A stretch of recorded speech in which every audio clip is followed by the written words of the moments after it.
Nice. I have cued us. We are recording. Hooray. Cool. Let me see if I can share my screen. Whoa, let's not do 1080p. My internet's having a rough enough time as is.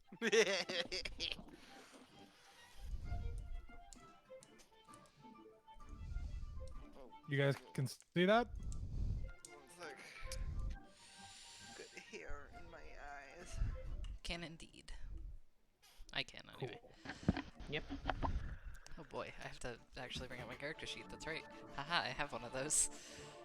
I hope you do. Oh, you know, I was just planning on freeballing it. So, when last we left off, it was the very top of the initiative order, but there was something I forgot to do during Vimir's turn. Vimir, could you please roll for Wild Magic whenever you're ready? Fuck. Oh, fuck. How do I do custom rolls? In D&D Beyond, I'm not sure. You can use, if you can't figure it out, you can just use Avray to roll a d20 in the roll channel. Yeah, that will probably be best. It might just be faster. Yeah. What the fuck?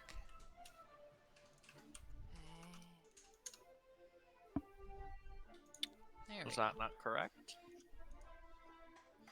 Yeah. You didn't type a roll in there. You actually have to write roll, I think. Oh, you have to type a exclamation roll. There we go. There you go. 2. Okay, you do not wild magic surge. Barely. From until you get one, now you will surge on a 1 or a 2. Cool. I do wanna mention that my internet is having a normal one. So I may need your help with the rolling because I don't think I can. That is totally fine. I can handle that if you'd like, or everyone you can hand that off to someone else. It's up to you. We'll see when it gets to your turn. So, with that out of the way, up next is the 2 captains. Fear. Captain, which one's Captain 1? That one's Captain 1. Captain 1 is going to take a swing at Bayo. Give me 1 moment. Big fear. Large fear. Extreme ultimate fear.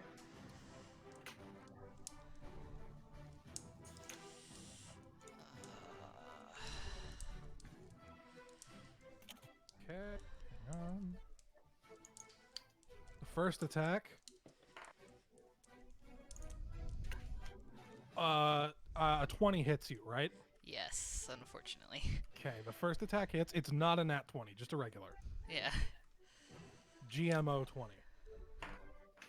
Second attack, what's your AC? 18. Second attack misses.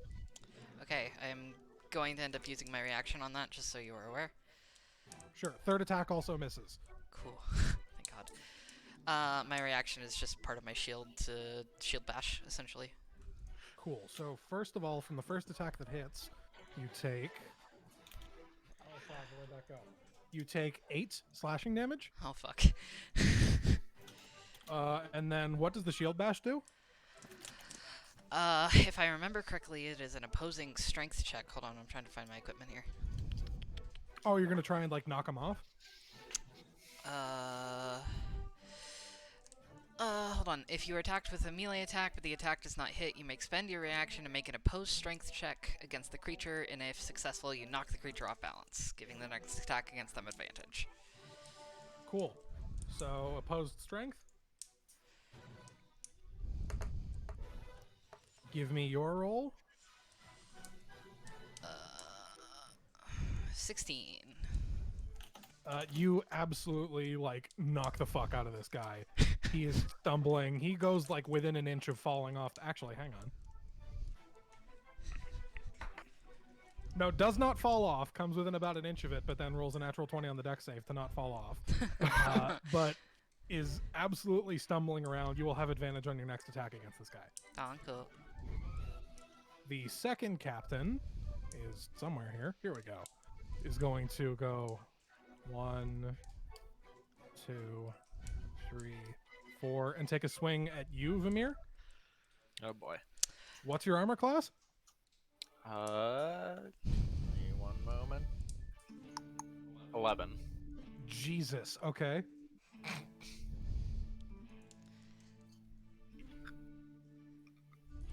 First one misses. Hey. Second one hits. Fuck. Do you have armor at all? I don't think sorcerers have armor proficiency. They do not. Oh fuck. I Okay. don't think so. No. You're lucky. The third attack was a natural 1. Oh Jesus. Cool. So you do still take 1 hit's worth of damage. Okay. Jesus. I might actually use my reaction on that. Sure. What's that reaction? Shield. Oh, Cast yeah, shield. that stops it. So, yeah. So, yeah, the attack bounces off the magic shield. Yeah, okay, cool. That is going to end the captain's turn. Next up is Fio. Wait. Which Right. Fio. Fio with an F. Okay. Fiona. Yeah, Sorry. That's gonna get confusing. That's going to get me a couple times. Yeah. Okay. So, where are there's one captain on the bridge on the left and another further There's a down. yeah. These two are the captains. Okay.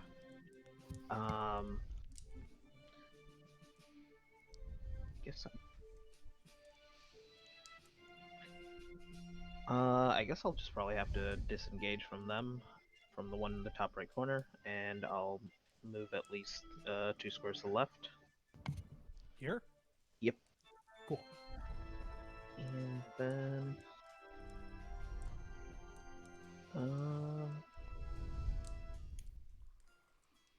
Actually, I guess, yeah, that'll be my turn. Oh, that's it? Yeah. Okay. Yeah, I don't have any attacking bonus actions at the moment. Okay, next up is the soldiers. Where is Soldier 1 is dead. Soldier 2. I don't know where they are, but they're dead. Soldier 3. This one's Soldier 3. Soldier 3, hang on. Soldier 3 is going to take a step here to body block Fiona from Bayo, and is going to take a swing at Fiona. Well, that's rude. Bear with me.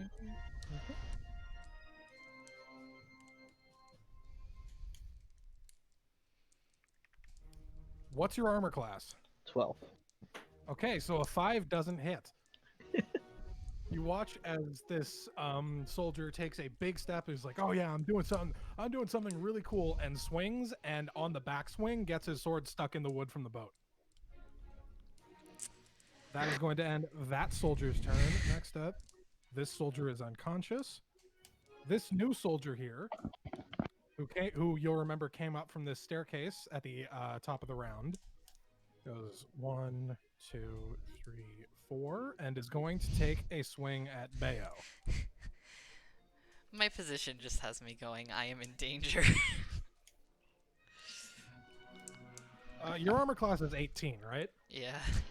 Completely fucking whiffs. I think you also still have a bardic inspiration from me as well. If you need Oh, it do for I? anything. Wait, what does that Yes, do? that is also true.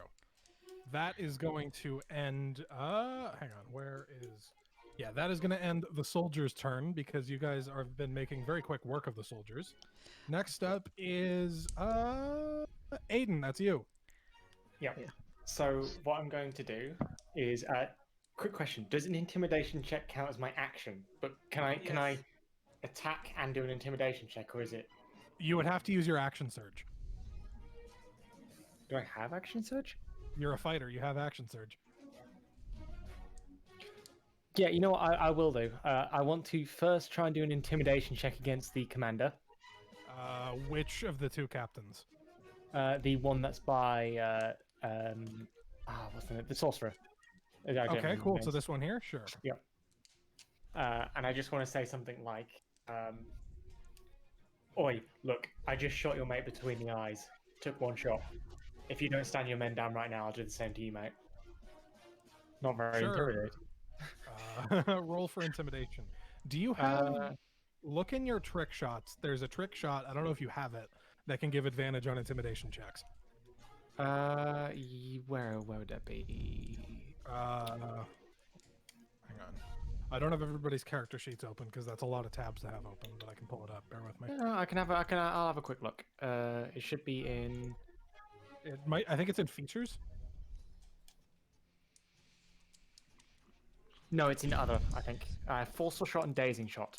One Okay, is. so you don't have the one that I was thinking of. So just roll an intimidation check. Sure. Give me a sec. 9. 9. Okay. Yeah. Bear with me.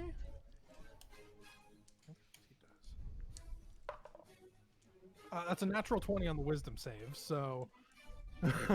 So he doesn't pay any captain- attention. Yeah, completely. Like doesn't even register. It's too loud, and he just goes, "What?" So I can't hear you. The DM's got the music way too loud. I just shrug my shoulders and try and do a shot. Like try to shoot him. Yeah, sure. Roll an attack.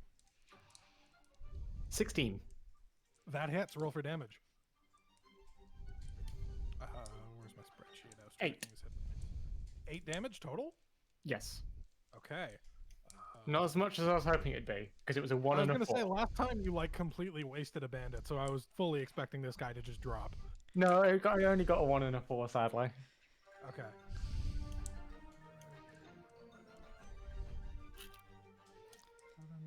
Okay. So the bullet he completely ignores what you say. The bullet goes in and like makes a very deep dent in his armor. He does not seem like he's particularly focused on you right now, though. That's all you notice. Aiden, that is your turn. Theodora, you're up. I'm just gonna shoot one of the remaining bandits with the crossbow. Do you have a preference for which of these two? No, just pick one. Sure.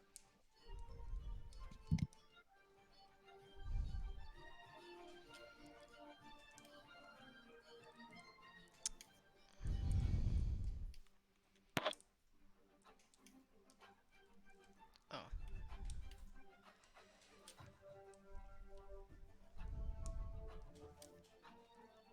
Wait, brain funkin'. Or you brain function. Hello? You okay? Yeah, I'm just trying to get my brain to work. Which one are they attacking and they need to do the This one. attack roll? Oh, okay. Or actually, no, probably this one because I don't want to accidentally shoot Fiona. So this one. Okay.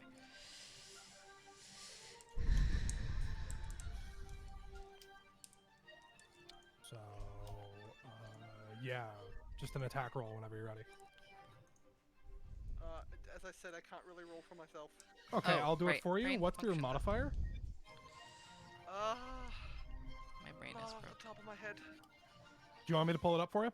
Yeah, please do. Yeah, give me 1 sec. I'm sorry, I'm just.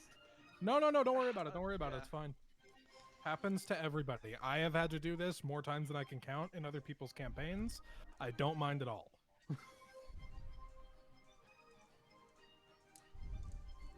What I do mind is when D&D Beyond won't load the character sheet quickly.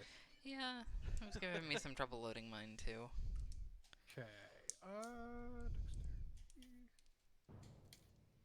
Cool. So I think that hits.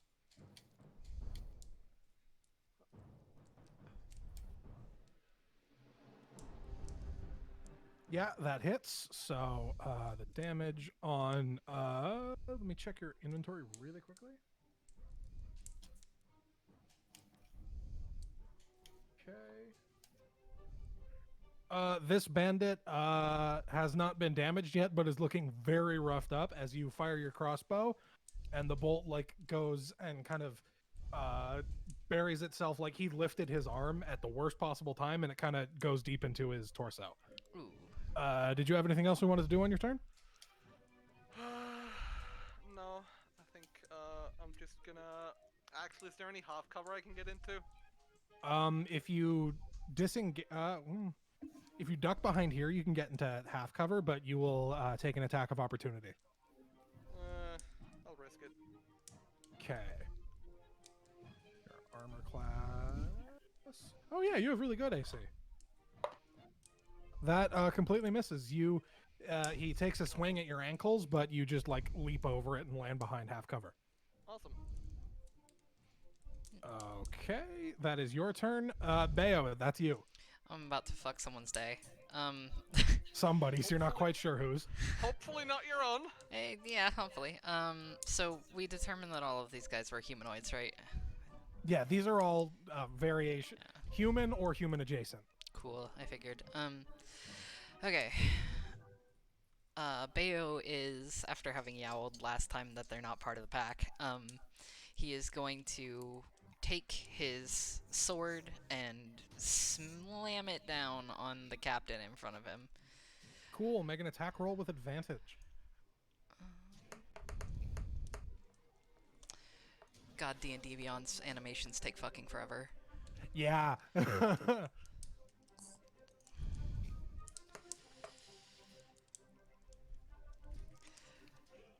Okay, God just hates me. 16 was the higher number. That does hit. Cool, that is still going to fuck his day. What does the Bardic Inspiration do, out of curiosity? You Yeah. can add it to any d20 roll. So you roll a d6 and add that to, yeah. Okay, noted. The only thing you can't add it to, I think, is damage rolls. Yeah, I will keep that in mind. That is 15 for the damage. 15 damage? Okay, hang on.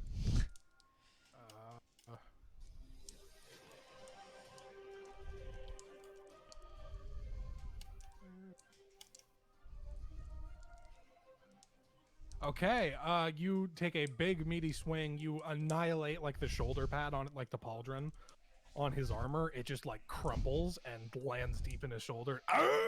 You know, big pain. I'm then going to use my bonus action for my shifted strike,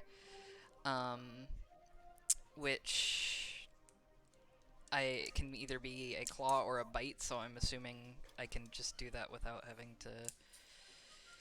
I can just bite on him. Yeah, sure, go crazy. The world's ugliest ticky. Oh, okay. There is no worse way you could have put that, darling. Love you. Do I have to declare Bardic Inspiration before or after? Or should I You roll have to first? declare it before you know whether or not your roll succeeded. So you Okay. can So roll your before dart I first. tell you whether it worked. Okay, give me a second here. Let's see what this first one I get is. I am happy enough with that. I'm not going to use that Bardic Inspiration yet. 25 to hit.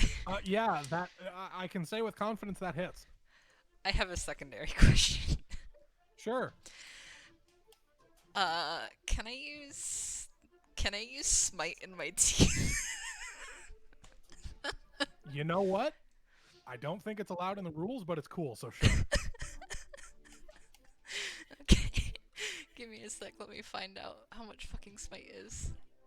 You just think brushed your it's like teeth 2d8. really well. It's like 2d8 or some shit. Actually, Give no, me a you sec. can smite with natural weapons. Oh, can you? Well, then there you go. Where is smite? Yeah, you can't just can't do it with unarmed strikes. Yeah, I was gonna It's say they're very weird about it. specifically- The They're language weird is very about it with specific monk about that. weapons, so I wasn't sure. Yeah. Okay. Let me tell you the Besides, base damage those- on that first. Those semantics are always up to the DM's discretion anyway. Yeah. Well. Divine Smite, there it is. One spell a lot.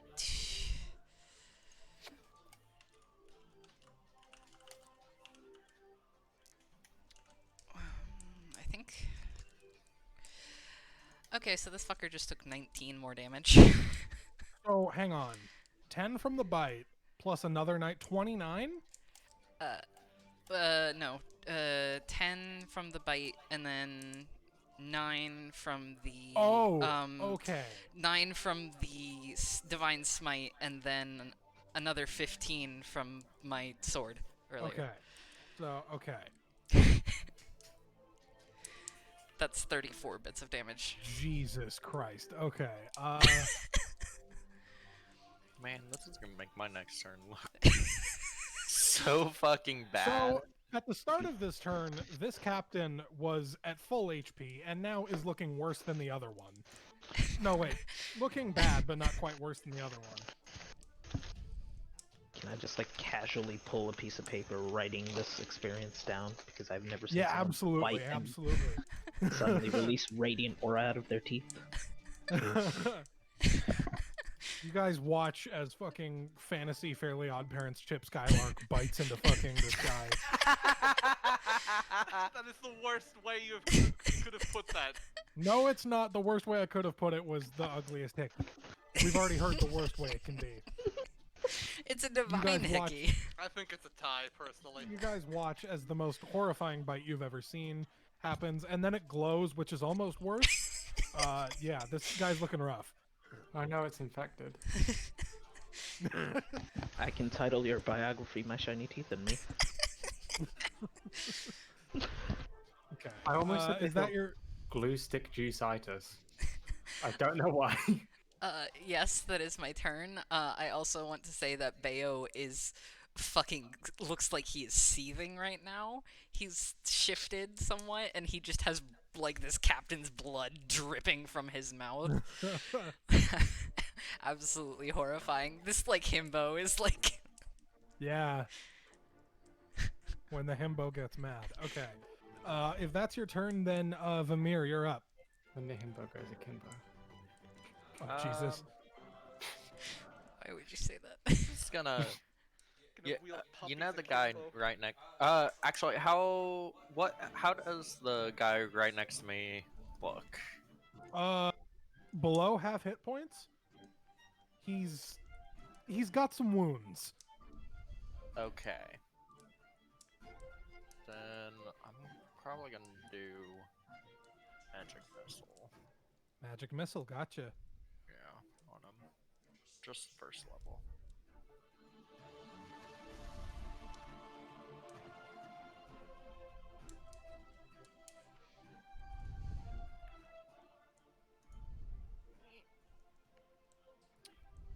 Believe that's 2 damage. 2 damage total. Believe so. Okay. Do I Hang on. add the spell attack onto Let me there? look up the spell really quickly. It's not much. I have literally never used magic missile before, so bear with me. Oh yeah, it's 1d4 plus 1 on up Yep, to 3. and it doesn't miss. So Yeah, guaranteed. Gotcha. So a first level magic missile creates 3 darts, so it's a minimum of 6 damage. So do you want me to roll 2 more times? Yeah. Yes. Gotcha. Well, I got the minimum of 6. There you go. Okay, hang on. You, 3 magical darts come spiraling out and go burrowing into the guy's shoulders. Give me another wild magic roll.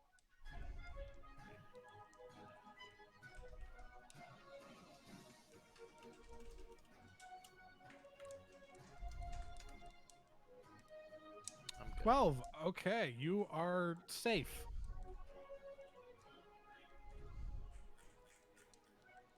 Okay, so yeah, nothing out of the ordinary happens. You cast your spell. It hits the guy. The guy's extreme pain. Did you have anything else you wanted to do? Nope. Okay. Next up, as we get to the top of the initiative, I need to roll a d6 really quickly. You guys watch as another soldier comes up from this staircase over here, Which staircase? Oh, that one. down here. Mm. And as we get back to the top of the initiative order, the captains go again. So, Captain 1 is this one, is looking, I'm going to say rough, and is going to disengage and back up to here, get behind half cover. Do I get an And attack pull of out- opportunity on that? I don't know how those work. He disengaged, so Oh, he used okay, his action So he used his action to like back up slowly, and then gets behind half cover, and you see him pull out a crossbow. The other captain is going to take a swing at Vamir. Actually, hang on. He's going to move around like this, and then take a swing at Vamir. Where the hell did I put his stat block? There it is. Your AC is 11. Correct. First attack misses. Jesus, this guy's rolling badly. Second attack is the exact same roll, so it misses. And the third attack is the exact same roll and misses. Okay, he's having a rough day. Your magic missiles went into his sword arm, I guess, as he kind of like pulls out a scimitar and takes 3 long swings, and they all just go completely broad. That is going to end the captain's turn. Next up is Fiona, I believe. Yes. Okay, so, well, now this person's right next to me. Okay, I'm just going to go ahead and go take out my lute and play a very specific song, cast Dissonant Whispers on the captain that's north This east one? of me. Yeah. Okay. I will need a wisdom saving throw. A wisdom save. Gotcha. Give me one moment. It's like 6. He fails.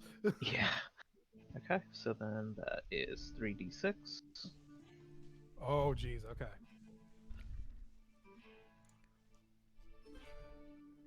I will cast.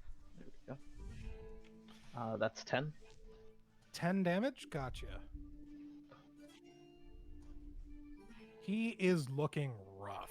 The Dissonant Whispers, you play the song, and the sort of ancient fey magic comes out of your lute and goes and burrows like right through his ears into his head, and he goes just like trying to suppress it and very clearly failing. They also are forced to move as far away from me as possible.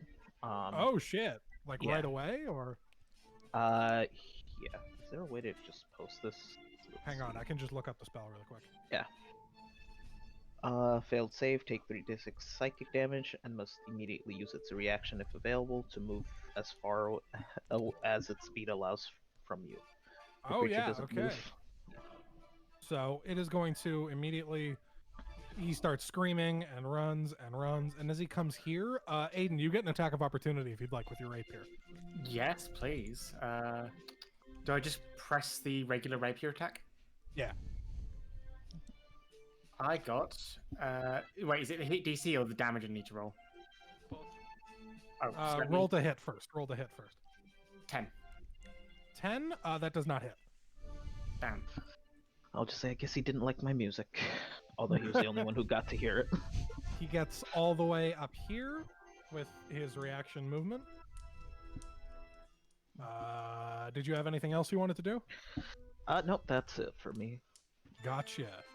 With that, it is now the soldier's turn. Soldier 1 is dead. Soldier 3 is that one. He is going to take a swing at you, Fiona. Okay. What's your armor class? 12? 12, yep. That hits. Well, that's much more rude. You take 4 slashing damage as he kind of cuts into your arm that's holding up the neck of the lute with his scimitar.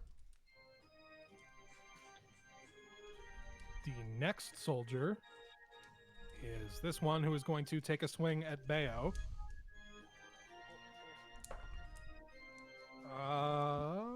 That misses because Bayo has a really high AC. Okay, it goes clanging off of Bayo's shield. Yeah, can I bash him with that too?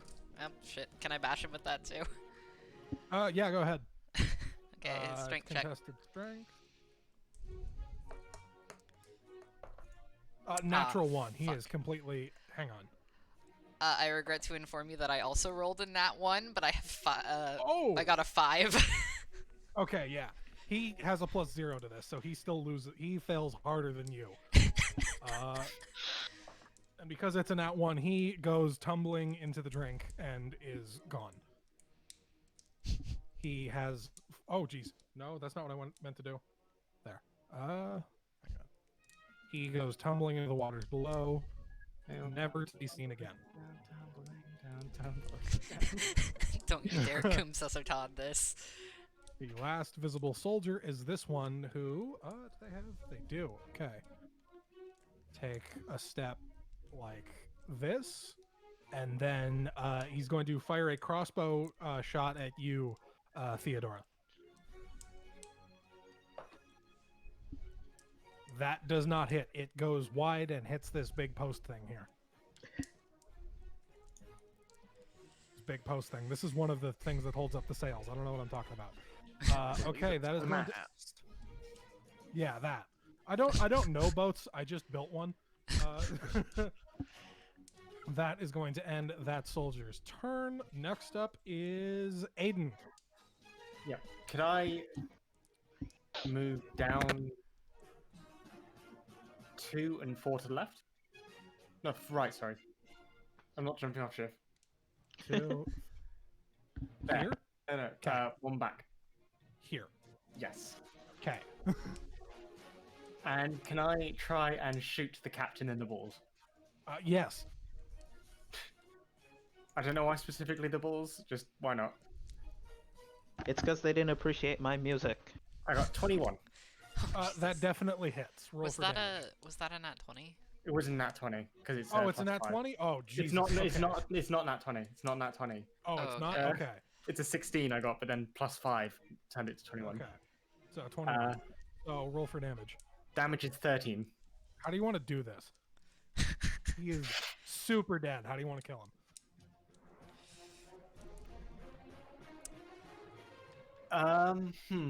Good question. Can I shoot him in the heart, I guess? Okay. You are you see him running, you duck down, you point your gun initially at the groin for a cheap shot, but then you realize he's almost dead, and it's like, well, it'd be inhumane.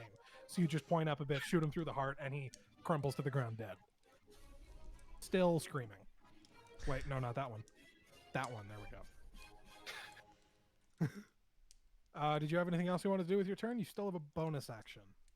I don't really have any bonus actions other than 2 weapon fighting and second wind, which I've already used. So, Okay. could I actually do observation checks, like a perception check, count as a bonus or a main? Or is it- I'll let you do it as a bonus action. Could I do a perception check to see if there's any anything useful in combat on the ship, like oil lanterns or any like weak spots? Sure, give me Please a don't set the perception ship on check. fire. I got a 17. For A perception. 17. You don't notice anything on the upper deck that would be particularly useful. You hear a lot of commotion on the lower decks where you know the rest of the delegation currently is, but you're not sure what's going on down there. Okay. I'll just. Can I just tell the party that yeah, there's something happening downstairs. Once we dealt with these guys, we need to go check that out. Sure. If that's everything, then Theodora, it's your turn. Yes. Who's still left? There's a soldier here, and a captain here. I'm just gonna fire a crossbow bolt at the captain. Okay. Yeah, let me roll that for you. Yeah. Unless That someone's super really hits. Okay, does it? Okay. That hits by like a lot. Oh, geez. Okay, that's a lot of damage too. Don't underestimate the cleric. Oh god, who gave the cleric a crossbow? The cleric gave it to herself. You like see the captain duck behind half cover and immediately just like with it like barely even looking like the Joker in that one scene in The Dark Knight, pull out your crossbow and just fire it. Dong, and it lands hard in his armor and you hear a "Ah!" of pain. Nice. Did you have anything else you wanted to do? Is anyone really injured? I am missing 8 hit points, but I'm not really worried about me since I have 20 left. You also Yeah, have I'm stealthy. injured, but- 5, but you know, 5. No, I got 15 left. I think I'm just gonna stay here in cover. And, We'll What worry can about I that do? after the battle. Okay, cool. Bayo, that's you. Bayo, it doesn't really register. It was Aiden is your character's name, right, Orange? Yes, Okay. Aiden. Yeah, he doesn't really even register Aiden's words and takes his turns from knocking the other guy off of the fucking plank to the guy attacking Theo and is howling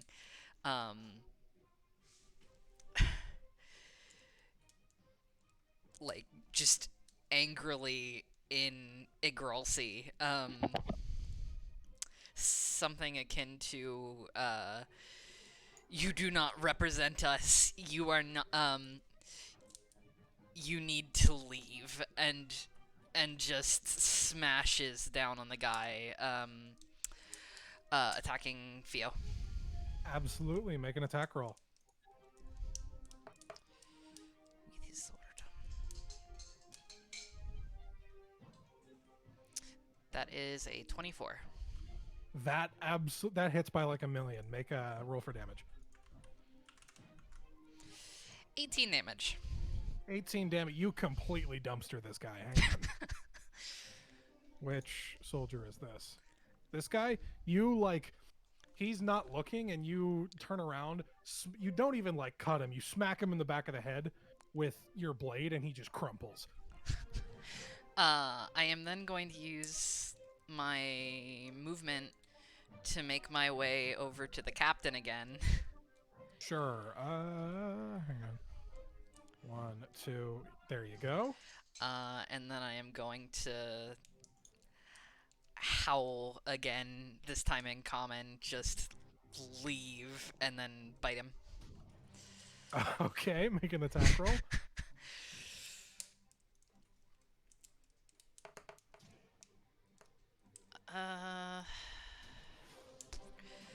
That is a 19 to hit.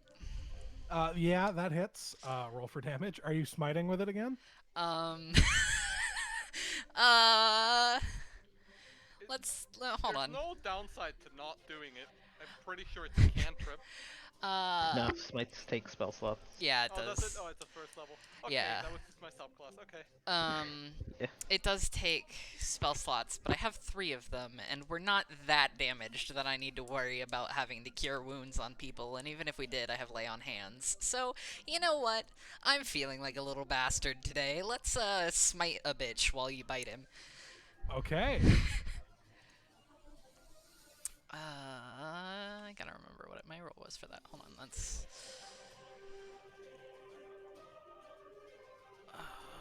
1d...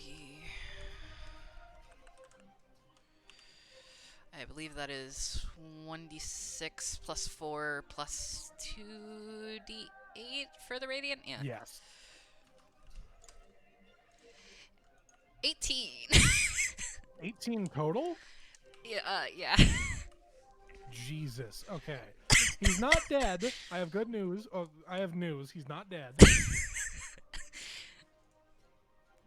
Good news for you as the He DM. He is, I'm going to say, clinging to the tiniest possible thread of life. Dangling, barely alive. Wheezing, extreme. You have annihilated this man. It is a miracle that he still draws breath as you bite into him and he goes, "Oh God!" I am then going... Does that end your turn? Yes. However, I am going to yell to... who's the top of the roll order? Okay. Oh, wait. Vamir, you're Yes. Okay, wait, sorry. I forgot I had push to talk on. I was wondering who was top of the roll order. I am going to yell just Vamir's name to... hopefully. With that, Vamir, you're up. got I you also for just that. realized that I have magical inspiration, which allows a creature with my bardic inspiration to add the roll to both healing and dealing damage. Oh, Oh, shit. Jesus Okay. Christ. Do you want to roll that inspiration? Well, I'm dude, gonna you want to say do it or should I? He's got 6 hit I points. don't care if you don't wanna. I'm Well, the probably inspiration lasts for 10 minutes, so. It's longer Probably than my gonna do shift. magic missile, which will for sure kill him. Yeah, it will myrtleize him. I'm almost. Well, He's got 6 hit Well, points. they had the audacity to kill us, to try and kill us. So and impersonating Gralsy soldiers. Bayo's not happy about that. You know what? Sure. Sure. Okay, what am I rolling? It's just a d6. Got it. On a 6, he dies.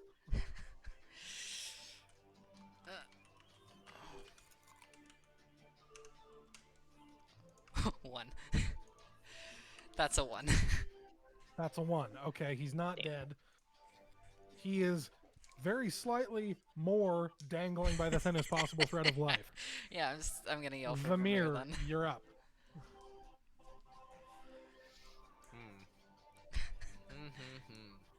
What to do, what to do.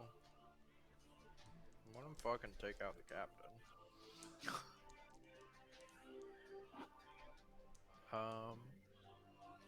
Give me a sec.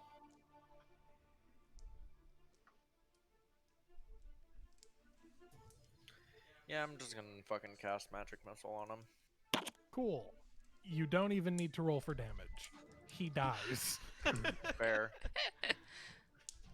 Do you have any particular way you want to kill him, or do you just want him to, like, fall over? I like the idea of the, like, one in the shoulder, one in the other shoulder, one in the head, just... Absolutely. Your falling magic down. missiles go careening over. Roll for wild magic. Fuck. I'm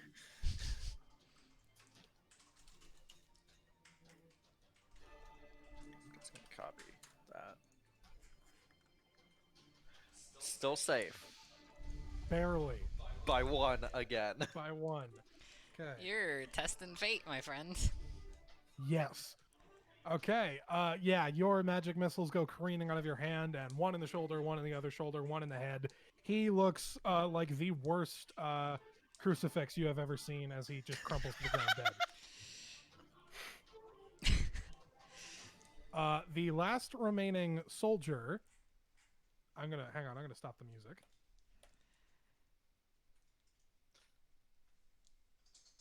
Hang on, bear with me.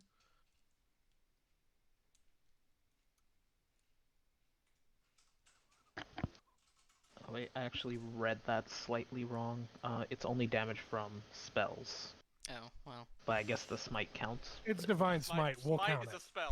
That's a spell. Yeah. It's cool, so fuck it. the rule of cool wins all over all else. The last remaining soldier watches as you guys completely dumpster all of his friends and coworkers, drops his weapons, and says, "Sorry to bother you. Did not realize what I was walking into. I'm just gonna go." And turns and runs below decks. Well, I guess we have our own commotion to investigate, unless some of you want to chase after them. You guys, as you are looking around, about like 20 seconds passes, and then you hear hitting the water, and then scurrying away, you see several more soldiers on lifeboats pulling out from the various ships.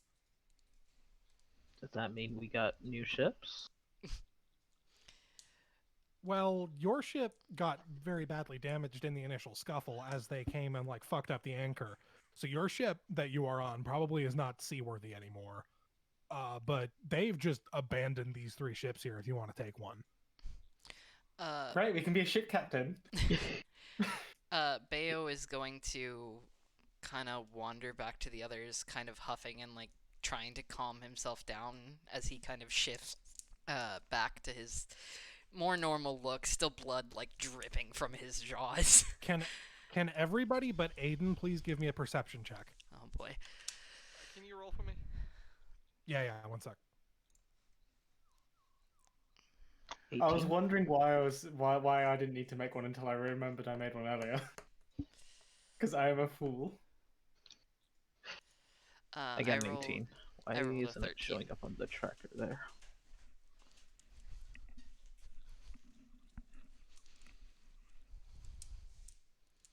I rolled a 13. Okay. Uh, All of you notice at this point the commotion that Aiden noticed earlier is very loud now that you're not in combat. You hear something happening downstairs on the lower decks of the ship. While Bayo's first thing he's gonna do is go over to Vimir and say, just like, while still absolutely bloody and terrifying looking, sheathing his sword, not even bothering to clean it, going over to Vimir and saying, "You're hurt. Let me heal you." Okay. That was is- to Vamir, right? Yeah, okay. Yeah, you got injured, right? Yeah. Are you going to let Bayo heal you? I'm assuming.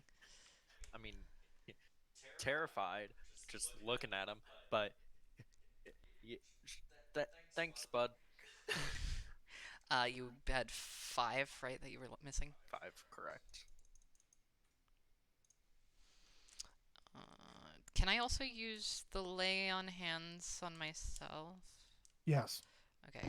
Before I do that, I'm going to look around at everyone else and just say, is anyone hurt? I took a swing there, but it's about 4 HP, but I can cure myself if needed.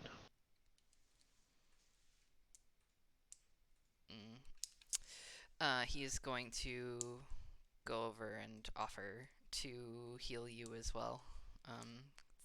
It's a 15 pool per thing, so 4 on you, and then I'm gonna use, if no one else is injured. I don't believe they are. Correct. No, I'm not injured.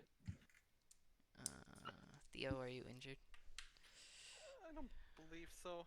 You good, puppy? I'll be alright.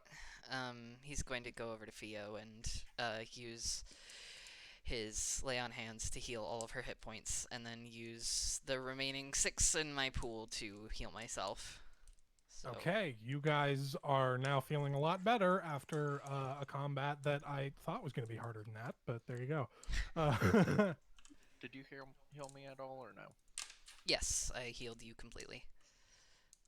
All the way? You Yes. said? Cool. You. Well, not 250. The only one who is not healed up to maximum is me, and I have 2 I'm HP gonna take that care I'm of missing. that. I'm gonna take Thank care you. of that.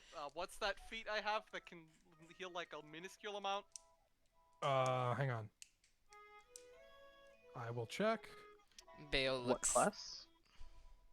Oops, sorry. I was wondering who was playing Sea of Thieves for a second there.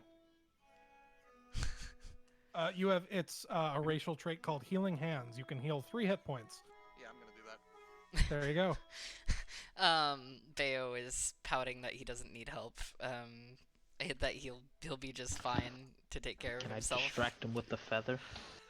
I'm just gonna ignore him and say, "That's nice, puppy." I'm not. Hey, I'm not just. I can take care of my. Ooh, wait, feather. I know you can, but who says you had to? While they're healing, I'm just gonna go take one of the feathers from my wing and just hand it over. I'm like, it's magic. Fuck. I just don't know what magic. Okay. Bayo is just gonna play with the feather. I'm going to say, as this is happening, you hear kind of also on the deck a sort of... And then, as you look over, you see the one soldier that was knocked out by the sleep spell and is still on the boat wakes up. Can I rush over to him? Prisoner! Can I run over to him, step on his chest and point his gun at his face and say, "Don't you move." He is like got his hands up and is like just sees the gun, heard the gun earlier, knows what comes out of the gun hurts, and is completely stopped. Gun Is anyone- hurt? Has anyone got any ties or anything? This is a ship. There should be a rope somewhere. There is plenty of rope. It's a boat. Bayo is going to get some of the rope and carry it over to Aiden and kind of say to the others as he's tying this man up, kind of quietly almost for him, with this like serious look on his face. You should check below deck. We took damages. Make sure we're not sinking.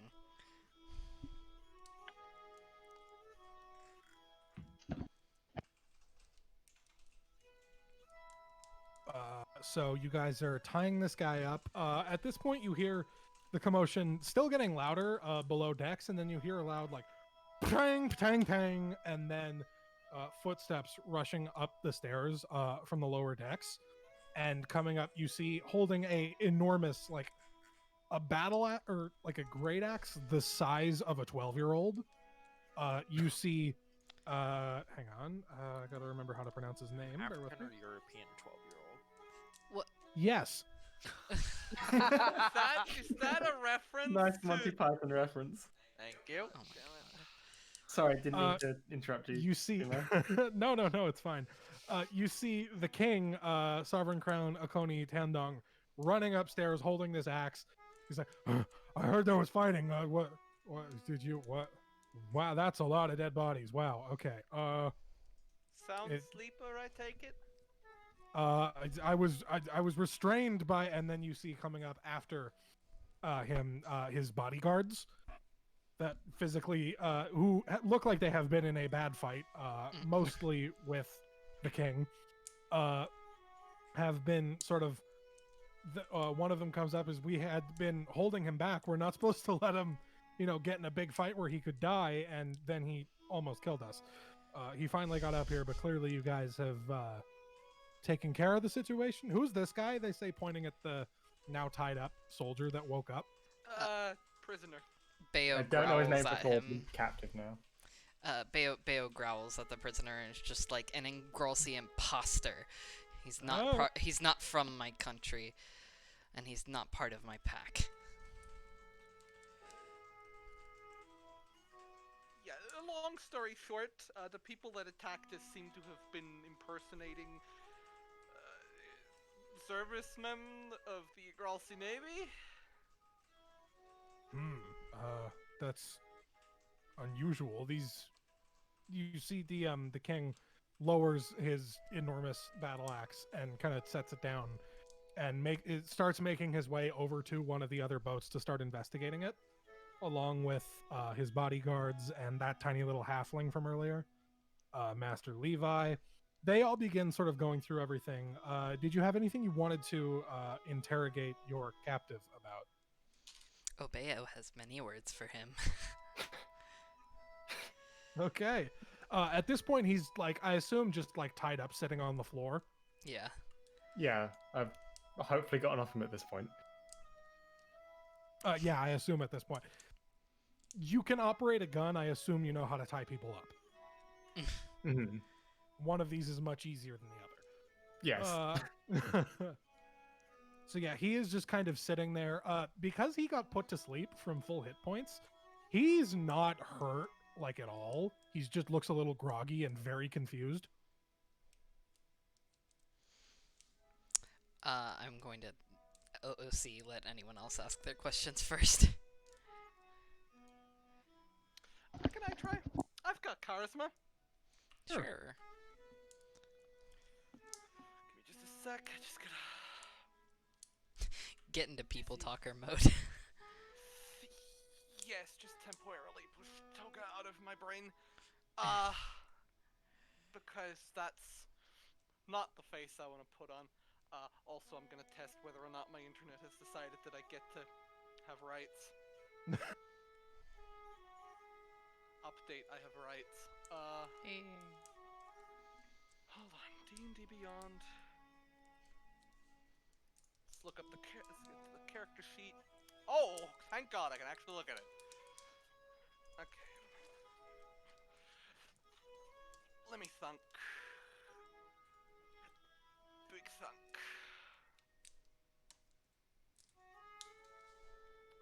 Let me think.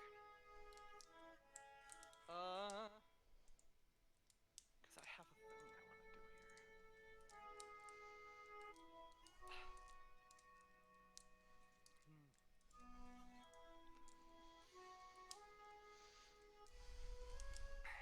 I'm so sorry this is taking a while. Take your It's okay. time. Take your time. To get my bearings.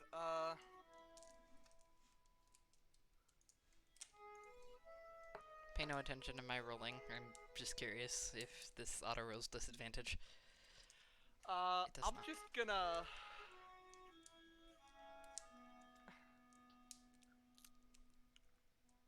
Just gonna sit down, like next to him, and like intensely stare at him.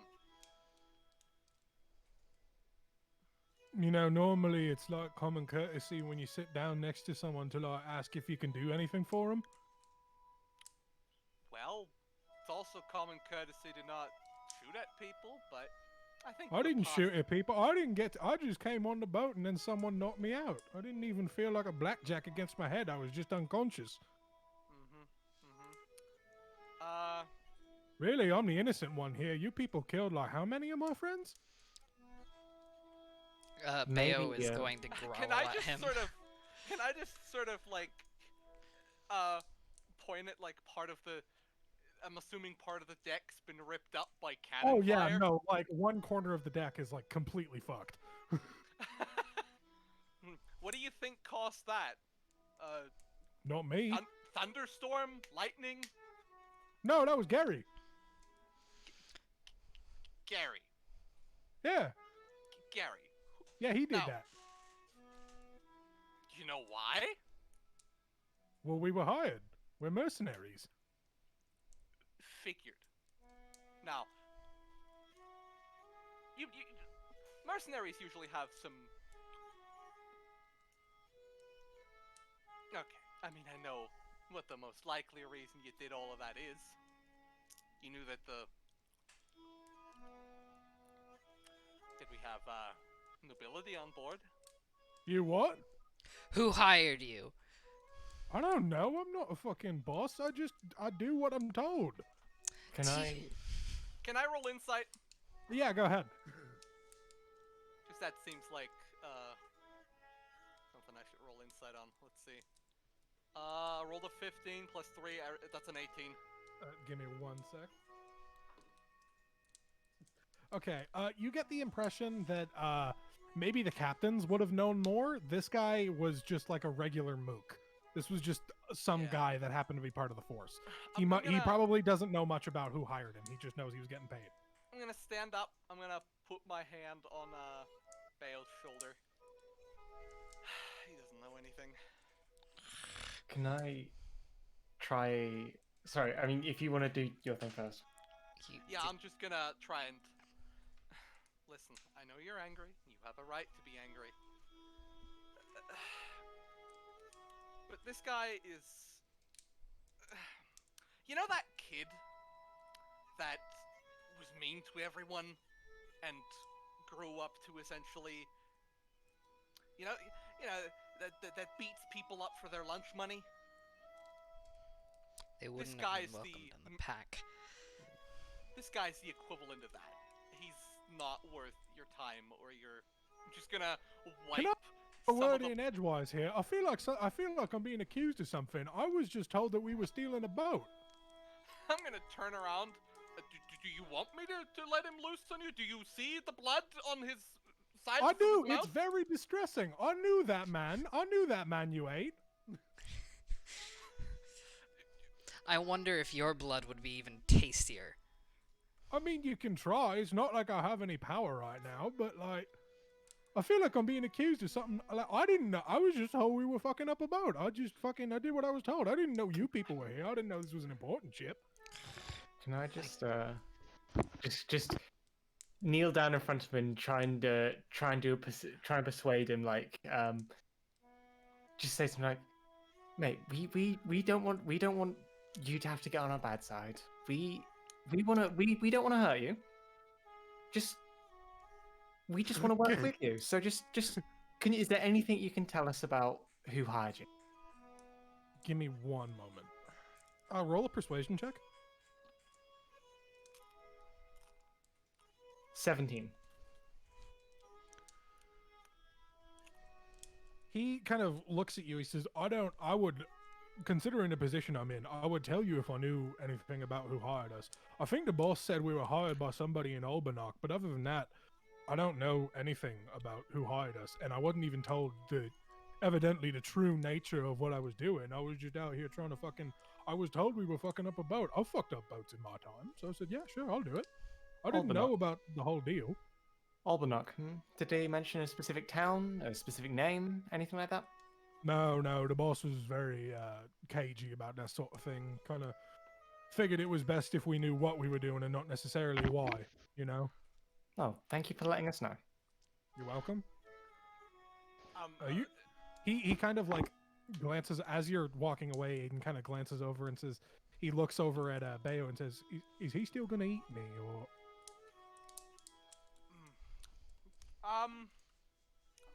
Word of advice, and don't take this the wrong way, but I'd zip it. You know what? That's fair. That seems reasonable. I'm just gonna try and, put my hands on Bayo's shoulder. Hey, do you want me to read to you? Let's go and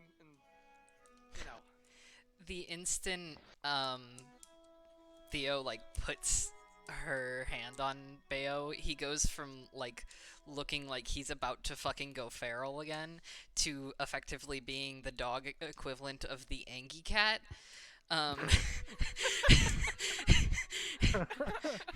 He says no, but like instantly starts like staying right next to Theo. Yeah, I'm just gonna take him behind some.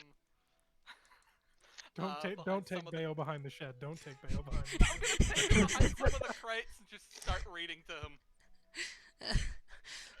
him. Bayo grumbles about how he wants to hear one of Theo's stories. Oh, I've got many stories, none of which that I personally know, but I can probably pull one out of my magical bag of stories. You can just say ass. But I do want to ask the mercenary if they keep records of their contracts and requests in any way, and if there's a way maybe we could potentially hire them in the future if anyone has lived, of course. Well, I mean, if we did, and it wouldn't surprise me if we did, I'm not necessarily like, I don't know if you can hear it in my voice, but I'm being cast as like not necessarily a smart type, not much of an accountant. But, if we did, I don't feel like they'd be on the boat, but if we, tell you what, if you guys can get me, like, I'm not picky. If you can get me to any landmass, then we can talk about that sort of thing another time. Yeah, I'll take note of it. I'll be honest, I'm not much of a, what's the word? I'm not much of a boat pilot either, but... Alright, well, I'm very interested in searching these other boats to see what's on, what supplies we can get, since we were, I think, 24 hours ahead of schedule. Yeah, you guys were well ahead of schedule when this happened. What if we ask him where the captain's quarters were in the ship, which ship they were on, and to see if there's any documents about who potentially hired them? I mean, I suggest we loot the boat anyway, but... Yeah. I need to go back and figure out which boat he was on. Bear with me. I mean, we're going to be looting all three in the end, I think. I know. I'm just trying to figure out which boat he would know where the captain's quarters are. And then while they're doing that, I'm gonna go make up some story about a lost puppy that wandered into, I don't know, like some sort of world, got rescued by like the best person in the world, and now lives happily ever after. Bayo is still pouting and frowning, but his tail is wagging, and you can tell.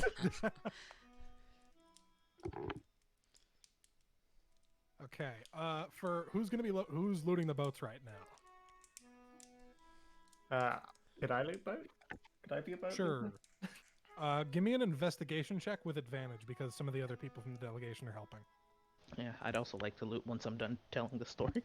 So the first roll is 10, and the second roll is 11. 11. You don't find any indication of like who hired these people anywhere on any of the boats. All you find is on one of them you find some like weird old religious texts that aren't written in any language you recognize, but they're bound and sort of like it's in like a book that is sort of the styling on the cover and stuff is reminiscent of what you recognize as religious texts, but you can't recognize any of the texts. Everything in it is unintelligible to you. If I'm with them, I can cast Comprehend Languages. Okay, give me one moment. It'll take me 10 minutes to cast since it's a ritual, but Sure, yeah. We got time. We got nothing but time. Give me 1 sec. yeah.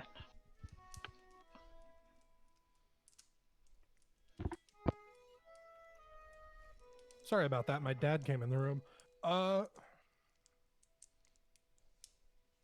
So you go through the old religious texts, Kat, after spending 10 minutes casting Comprehend Languages. Actually, I need to look at Comprehend Languages really quickly. I can copy paste it into wherever. I need to double check one thing about it.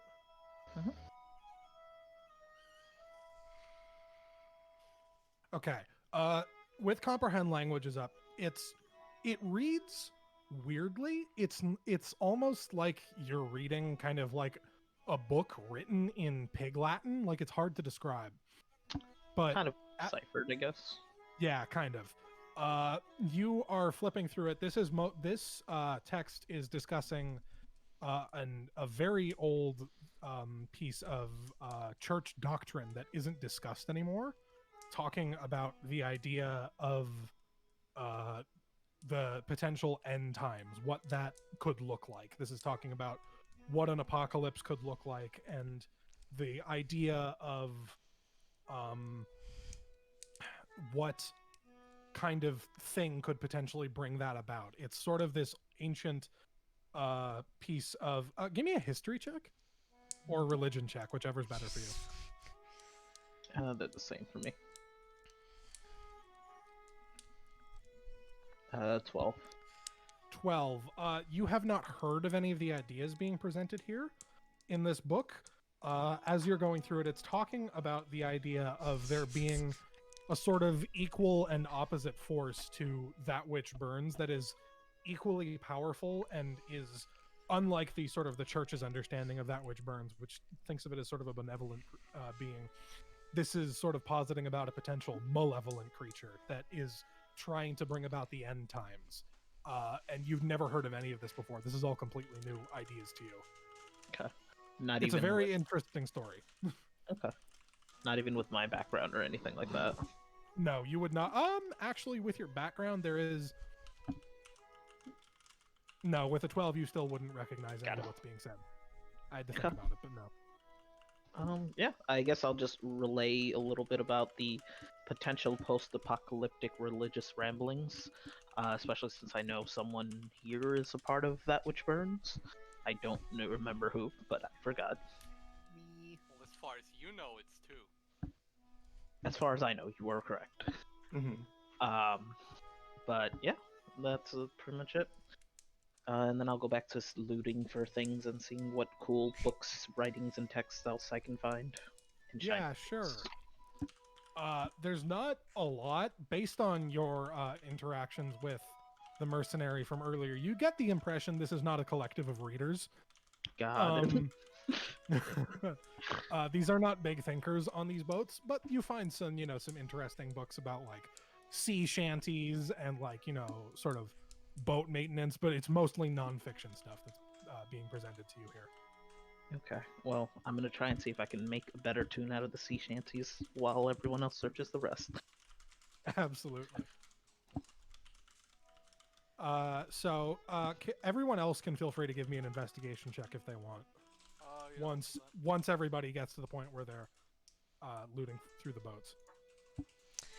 I'm gonna go and do that if that's okay. Yeah, feel free. I'll roll an investigation. I have a -2, but I don't see why not. Hell yeah. It's okay. The feather will make you believe that you're much better at it than you are.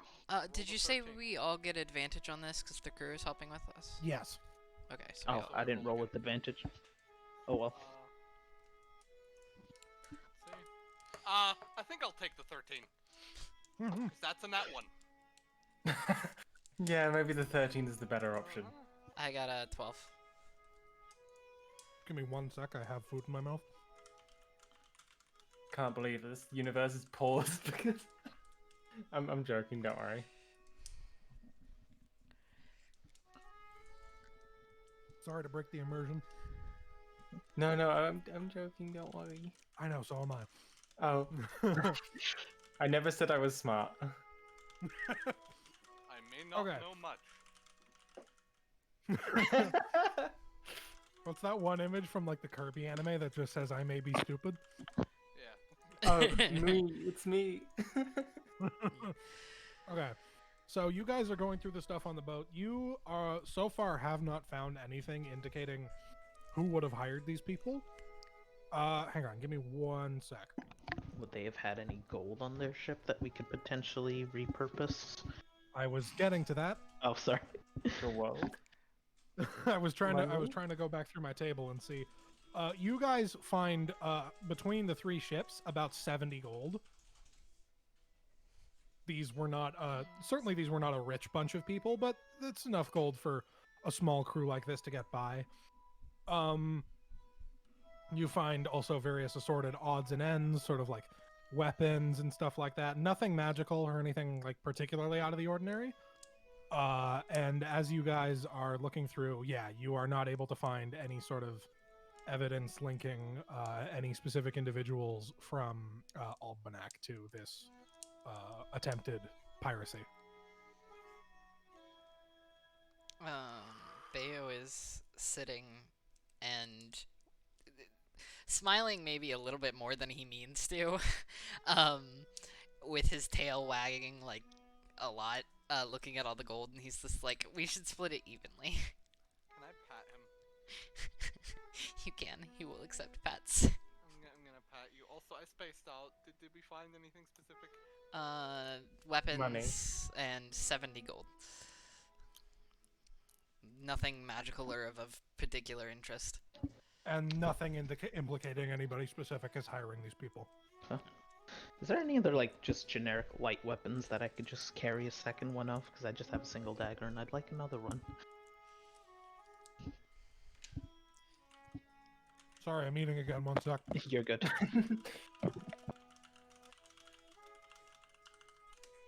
Yeah, there's plenty of. Mostly it's stocked with scimitars, daggers, and like light crossbow bolts. So yeah, if you want a second dagger or you want to grab a scimitar, you can totally take one. Cool.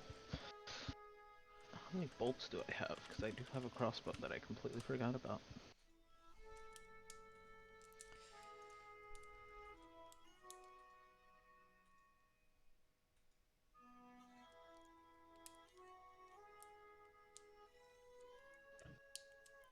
Oh, one other thing. Sorry, Bayo, can you give me a history check really quickly? Oh boy. That's another intelligence check, isn't it? Ah, fuck. Yup. I'm so sorry. I'm so sorry. I'm so sorry. Oh god, I thought that was gonna land on a fucking 6. Jesus Christ. 14. 14. Yeah. These boats, you're kind of going through some of the. You're still mad that these guys were impersonating the Egril military, and you're going through trying to find any sort of indication of where they're actually from. And you find in one person's room, hanging over his bed, sort of the flag of Geocatrici, which is supposed to be an ally of Nahamea, but considering these guys were mercenaries, they probably got hired paying no mind to that. I'm going to pat Theo and drag her over, Theodora, and be like, Yes. this flag, this isn't... The mercenaries could have been from all over the place, but this one is supposed to be an ally of Nahamea, isn't it? I recognize the colors. I don't particularly think these were state actors. State what? The criminals, bandits, thugs. They said that they were mercenaries. The difference is, I don't actually know in the context, but I'll put it to you like this: the second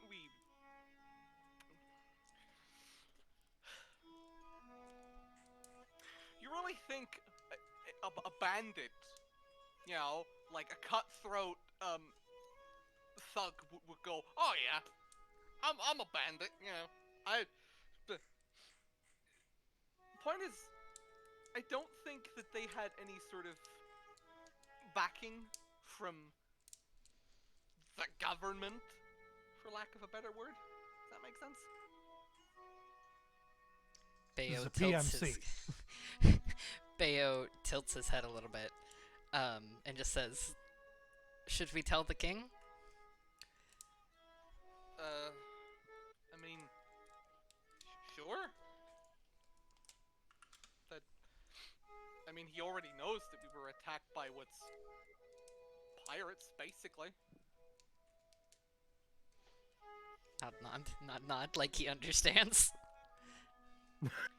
People who do ships to do criminal things.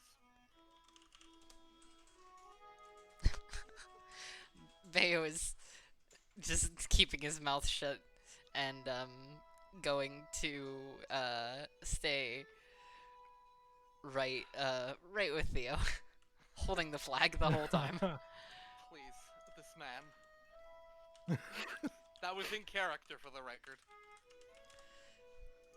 He is still nodding. Alright, Hold at on, this I point, have I'll just... a perfect image. I guess my question is, was my character there while they were discovering this flag, or I guess this was just off on their own investigation? Well, Sure. he did Up say that to he you. pulled me aside, but yeah. I just mean, assumed that you were vaguely in the area because Bayo sticks close to you in general. I was just trying to play music on the deck, so Are I you didn't know. are you sitting anywhere near the guy that you guys have tied up, or did you like untie him, or is he just still sitting there? I'd probably just be sitting and staring at him, creeping him out. Now that there's a sentient giant owl just watching him and playing music. He looks weirdly non-bothered by it. Oh, okay. I guess I'll just ask him. You're not at all confused by an owl-looking creature just playing music? I mean, I got knocked out and I kind of banged my head, and I've been seeing a lot of weird stuff since then. So I feel like maybe I'm not entirely convinced this entire thing isn't a hallucination. I'll be honest. I have many questions. What did you see? Well, I'm not talking about like I was talking about like when I got knocked out and I fell and I bunked my head on the floor. I kind of like. Actually, hang on one moment. I need to double check something. Wow, his accent has changed. Yeah, no, it's amazing. Yeah, so when I got knocked out and I bunked my head on the floor, I was kind of dreaming, and I thought I saw like a lot of like I was floating around in like the sky, right? And it was all these stars everywhere, and it was very odd. And as I was kind of swimming around in the sea of stars, it almost looked like space. While I was swimming around, and eventually I made landfall, and I kind of I stood up and I was on the beach, and the beach was like red, right? Like not blood red, but like copper red. He goes on for like hours talking about this like weird dream he had. Am I able to where- recognize any of the points he's talking about? give me 'Cause, like, give me a history check. And a wisdom save. I'm fine with that.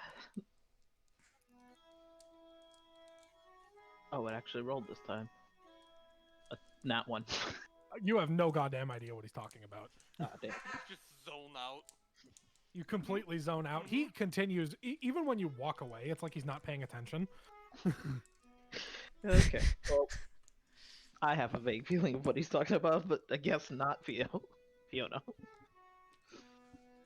Yeah, so like I was on this beach and it was like copper red, and I was walking around and there were these fucking, they almost looked like meatballs flying around in the sky, and I was fucking walking around and it was like, I walked for like hours and then I got to this like, hey, where are you going? At this point, you've like walked away.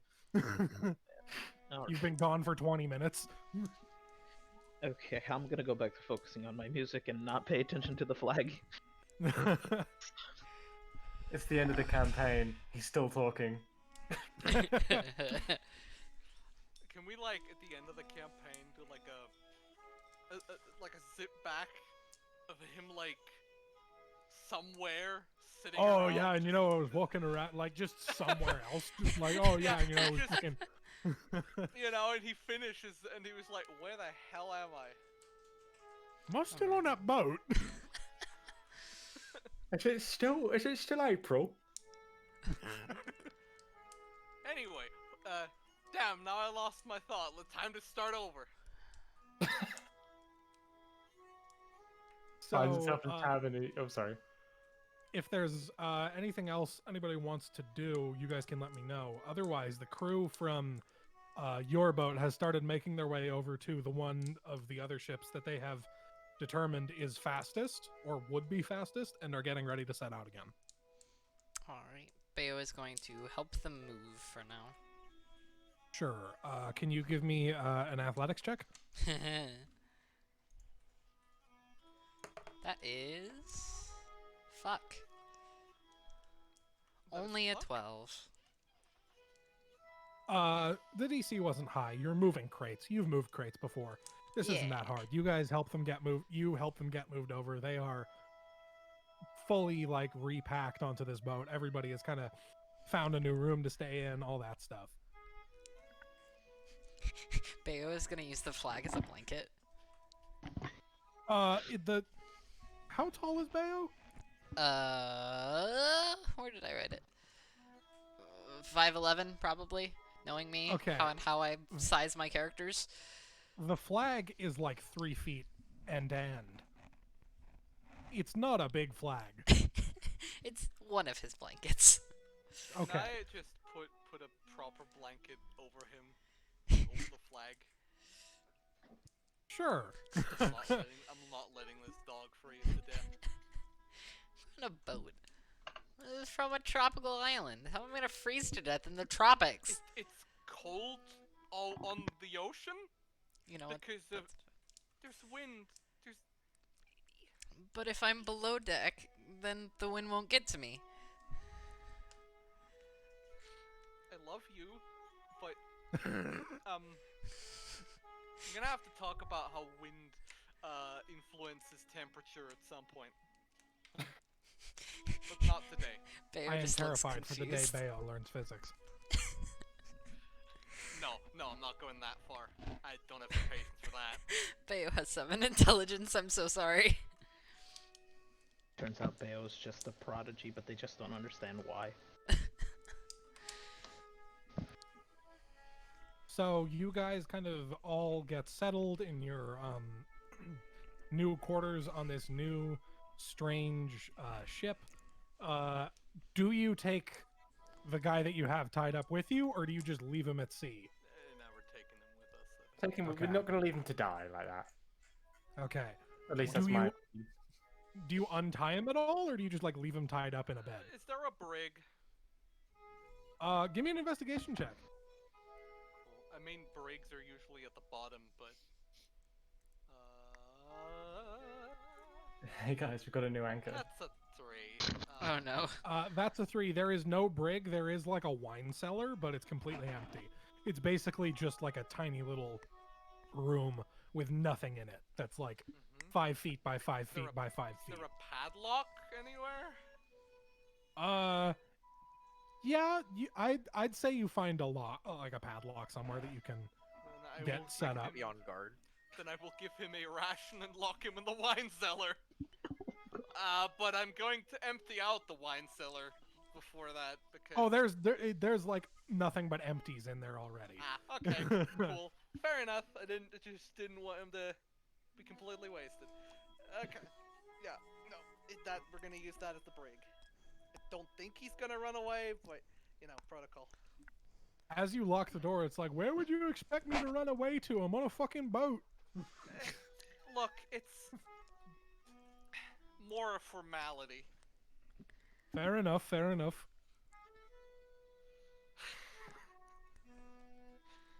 I'm just gonna go to Can sleep.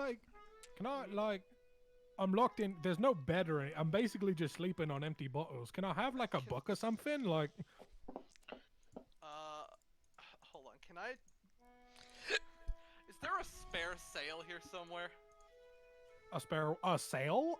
Yeah. You can like just cut part of the sail off one of the other boats. Can I just offer I just to want. Yeah, I just go for want to like roll parts of a sail up and you can use that as like a makeshift mattress. Oh yeah. We call this pirate beds. Yeah, no, I'll live like this. Okay, it works. Okay. Mercenaries, huh? I don't have a book. I never said we made a lot of money. You got a book? I technically don't have it in my inventory, but would I find enough paper to write him like a few stories? Yeah, there's enough like loose paper with like one or two words written on it and stuff like that, and like like bits and pieces of scraps and stuff that you're able to write something on. I'll just write him a collection of like, I don't know, like 2 short stories a day for the rest of our sailing trip. Sure. On that note, I am going to roll to see how long it takes you guys to get to Almanac. Bear with me.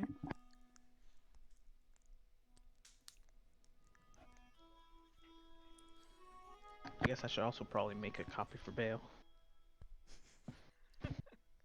Well, just for the boy. After about 9 more hours of sailing, you guys, as time goes on, the coastline of Almanac comes into view. You guys are... Hang on, I'm looking at the wrong map. Give me a sec. Would that count as a long rest? Oh yeah, this is totally a long rest. Cool. Awesome. Just making sure.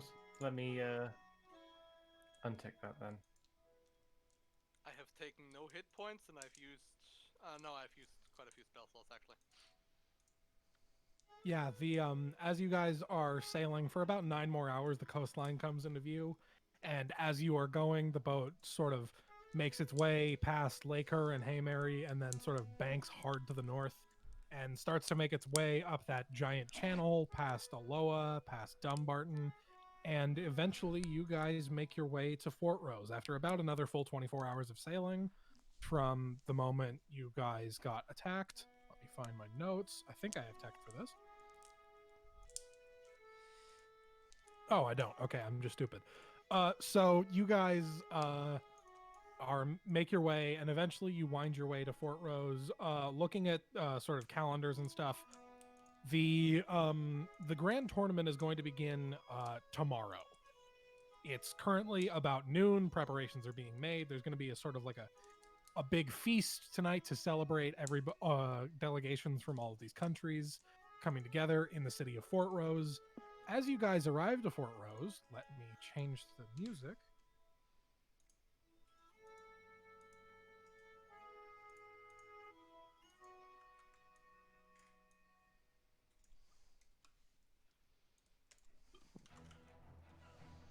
As you guys arrive at Fort Rose, this is probably the biggest city you have ever seen. The walls of the city are enormous. There are thousands of people crowding around outside, untold thousands more inside.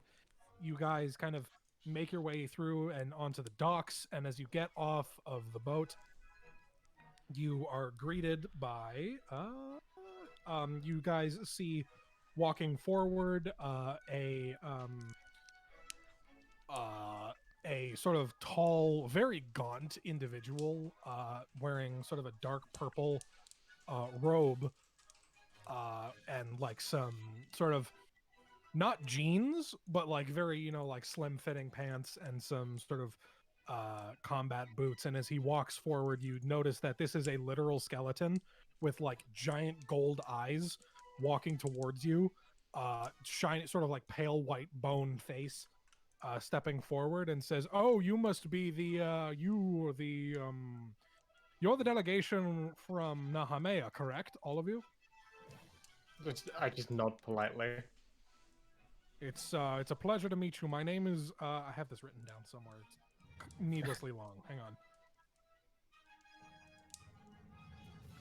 My name is, and you see a squire next to him who is visibly upset by the fact that they have to stand next to a literal skeleton.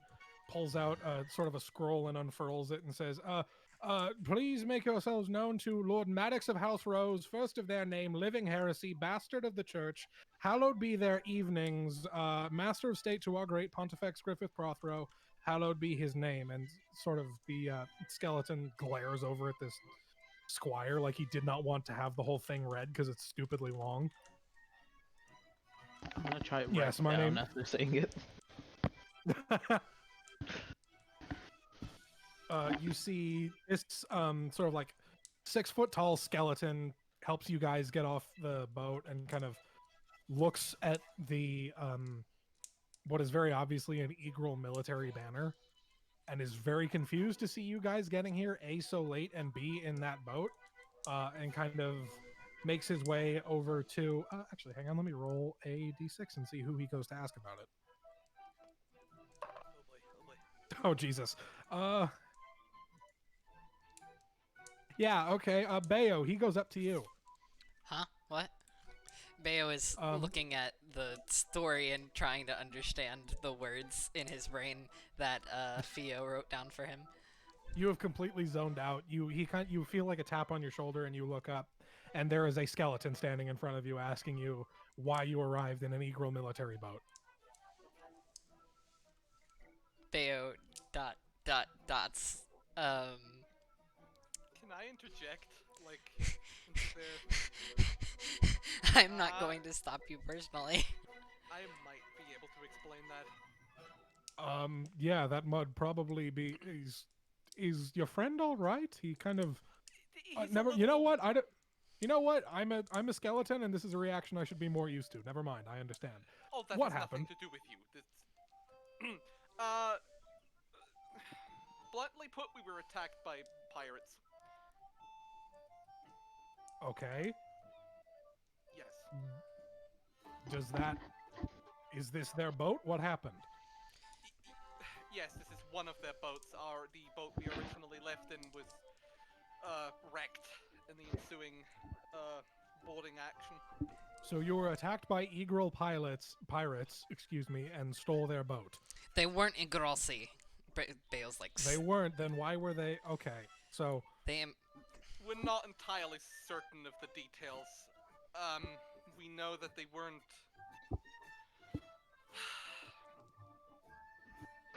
You know... I'll just kind of interject and be like, they were pretending to be from that country, but they were hired by someone. We don't know who. So if there's any way you can help us with those answers, that'd be great. Especially since we were leading a delegation of royalty. Yeah. Nobody of us is hurt in any significant way. Bayo looks Angie Cat again. I'm glad to hear that nobody was hurt. I am sorry you were attacked. This is maybe the most unusual thing that I've heard about happening in the lead up to this tournament. I am very sorry. I will begin looking into this. And at this point, you see that the King of Coney pulls him aside and they begin speaking to each other. And you see Lord Maddox's squire kind of pulls you guys aside and begins gesturing you towards this grand feast. There are tons of people here from various different countries, plenty of different people to interact with. Everybody except Fiona, give me a history check. History. Stop making me do intelligence checks. 11. Oh, Jesus Again. Christ. 19. 0. 0. 0. That's a crit. That's a crit fail. Oh my Okay. God. You, Bayo, get completely distracted by there is this woman in this gorgeous, like literally like pure like gold shiny dress. You Ooh, get completely shiny. distracted and are not paying attention at all. Everyone else, you all notice there's sort of like different tables that are supposed to have food from the various different countries of the known world that you're from, and all of you who look at the table with the food from your home country look and immediately recognize, oh, this is like the equivalent of someone saying we're having Mexican friends over, let's get Taco Bell. This is not authentic at all.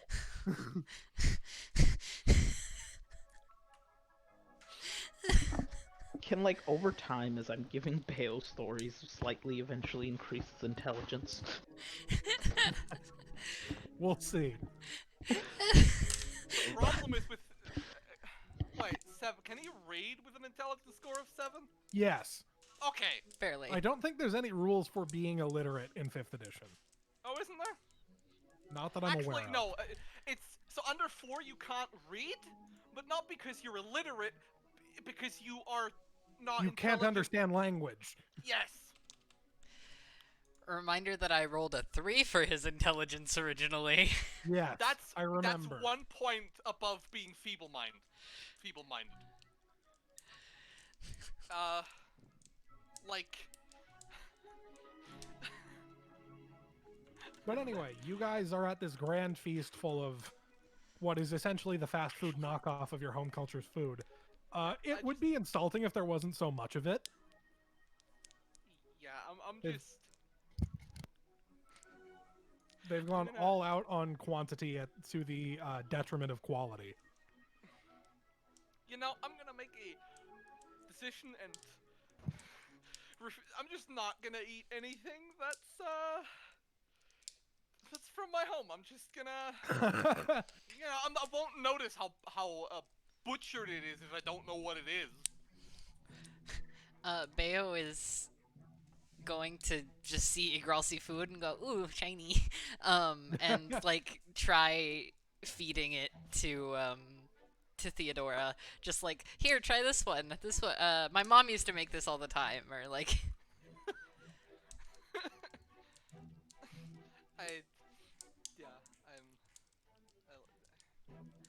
I'm just gonna pat you. Okay. While you guys are at the you guys are sort of enjoying the feast, you Vamir, while you are kind of off on your own and sort of eating and mingling with people, you see a representative from the leading house of your home country of Jugadoro, sort of this tall hobgoblin named Adrian, makes his way over and says, "Oh, Vamir, I'm glad to see you arrived here in one piece." Adrian, buddy, how you doing? Well, you know, it's kind of probably better than you. We had a pretty short journey, I'm going to be honest. Are you okay? It wasn't too bad. Everyone gets into a scuffle every now and then, don't you know? Yes, I suppose. I had someone here that had said they wanted to meet you, and you see, Adrian gestures towards this, like, 8-foot tall. Like, this is the largest regular human you have ever seen. He is built like a fucking refrigerator, and about twice as tall as a refrigerator, standing there, sort of in this enormous suit of armor, kind of making his way. He looks like Havel the Rock from the first Dark Souls game. Just this giant brick shithouse of a person, making his way over to you. You see, this is you. I understand you're a devout member of the church. We had somebody here that wanted to meet you. This is Sir Arthur Woodward. He's from the Order of the Everflame, the ancient Order of Holy Knights. Arthur, and you see clong, clong, clong as he walks over. You are young master of Emir, correct? I give him a bow and yes, I am. Pleasure to meet your acquaintances. It's a pleasure. Yes, may that which burns guide you. And he offers you a handshake. His hand is twice the size of your head. I grab hold of one of his fingers. Give me a wild magic surge. Fuck. Fear?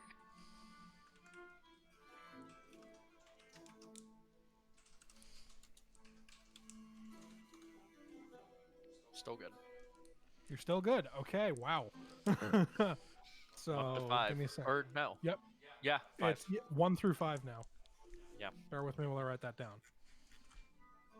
Okay. That sounds big for you.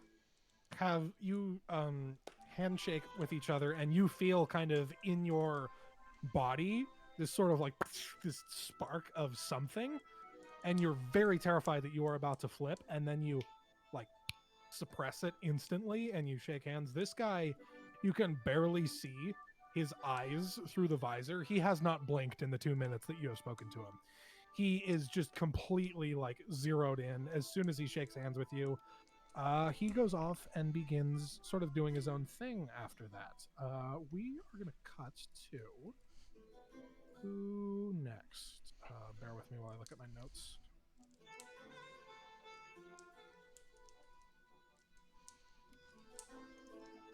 Theodora, Yes. you are kind of standing on your own, sort of not entirely on your own because you're kind of keeping an eye on Bayo as Bayo goes and tries desperately not to bother everybody in a shiny dress because it's too shiny. And you see coming near you a figure you recognize from your dealings with the Church of That Which Burns. This is Primogen Talitha. This is sort of a large warforged, like a robot kind of person standing wearing this enormous like a sundress almost, very simply dressed, not anywhere near as gaudy as everyone else, walking their name? towards you. Talitha. All right. What do I remember about this person? Give me a history check, or history or religion, whichever's better for you, with advantage. That's a nat 20. That's a nat 20. Okay. Primogen Talitha is the master of church to the Pontifex. So this woman is in charge of essentially everything involving the Church of That Which Burns right now, because of the Pontifex's declining health. You have probably met this person like twice before, only ever in passing, never having like a proper conversation with them. And as you've kind of seen them going around, you've noticed them just kind of talking to every representative from the church that you've seen. Mhm. With a nat 20, you would also know that Primogen Talitha is a sort of well-known miracle worker and sort of divine spellcaster. So this might not necessarily be somebody that you can bullshit if you have to do magic in front of them in the future. Mm-hmm. Yeah. I'm just gonna, I'm just gonna stay where I am and let him approach me. Okay, she sort of makes her way over to you and says, this, remind me, Theodora, correct? Yes. It's a pleasure to make your acquaintance once again. It's been so long, and you see she extends a hand to shake yours. Yeah, go ahead. I just sort of, I have a glass in one hand, my cane in the other. Right. Sorry. Can I potentially just do an insight check on Theo to tell if she is uncomfortable? Sure. Theo, it's up to you whether you want to roll like deception or whatever. No. Should I still roll it? I'm assuming. Hold on. Yeah, you should still roll it if you're gonna. Give me a sec, please. Knowing for the love Bayo, of we God. want to make sure Bayo notices. 10. 10. The DC wasn't high. How's Theo feeling right now? Uncomfortable is the wrong word. It's more... You know that feeling that when you think you did your homework, but you're not certain you submitted it? I relate to this more than I can express right now. Yes, I know exactly the feeling you're describing. It's like, she doesn't look uncomfortable, but it's like, fuck, I'm dealing with bureaucracy. Slightly a on nightmare- edge. I had a nightmare. I had a school nightmare the other day that we had an audio drama assignment we had to do. We had to fully produce an audio drama, and I had a nightmare that I fully produced it, but voiced all the sound effects. So every time somebody walked, I said like step, step, step, and I had a nightmare. I had a nightmare that I presented this to the class the other day, and so what you're describing, I relate to more than I feel comfortable expressing. Yeah. While they're talking, Bayo is going to start to get together a assorted plate of random foods in preparation to bring it over to Theo to try if he decides that she's maybe getting a little bit too uncomfortable. For sure. So yes, Primogen Talitha is speaking with you. It's a very sort of quick conversation. She's like, may that which burns guides you. I'm sorry I was a little insensitive about the handshake offer. How was that? I heard you doing some missionary work in. Igralsi. Yes, the last time we spoke. I was up How's- there for a year and a half. I mean, mostly in the urban areas, but that's... I went out into the countryside a little bit. But people in the, urban areas are mostly converted already, so it was... It was really more of a formal... Of course, yes. All the Yeah. bureaucracy and all that. Yes. Yes. And, well, I came down as part of the delegations, I'm sure you're aware. Got into a bit of a scuffle on the way here. Yes, I heard about that. Terribly messy business, but, I wouldn't like to dwell on it. That's entirely reasonable. I'm sorry you had to deal with all that. Well, I must be attending to my business, but I'm glad everything's been going well with you, Theodora. Yes. May that which burns guides you. Yes. And with that, she walks away. Now we are going to cut to Bayo. Bayo, while you are kind of running around grabbing various different kinds of foods, you're also, I assume you're trying some every time you grab some? Yeah. Okay, you're going through sort of various different tables. You get to the table for sort of Jugadoro food, and it literally tastes like Taco Bell. How does Bayo feel about Taco Bell? That's entirely up to you. I'm just giving you an idea of what you should. I'm giving you an idea of what you should think of while you eat it. And so Bayo is trying some, and you hear someone kind of walk up behind you with sort of like, it's an odd sound that you've never heard before. It's leather boots, but there's still like a clinking noise as they go. And as you turn, you see sort of this, a tiefling man, about the same height as you, but a lot like thinner, like a very slight frame, kind of standing there wearing a sort of long, billowing kind of brown trench coat. Pale brown skin with these piercing yellow eyes with no pupils, one really, really, really long horn, one stump of what was presumably once a horn, and like a cowboy hat on, wearing like cowboy boots with spurs on them. As he turns and looks at you, and you see there is a gun at his side, and this is, other than Aiden, probably the only other person you've ever seen with a gun. And you see he walks up to you and says, "Hey, you wouldn't happen to be one of the representatives from Albanac, would you?" I have a question. It's a very important question. Yes. Does his cowboy hat have a hole for his horn, It does. It has a hole for the one horn. but not the other? So, like, he cut Well, it there- himself? Give me an insight check. Okay, give me a second. Give me an insight check with advantage because what removed the other horn is not difficult to see.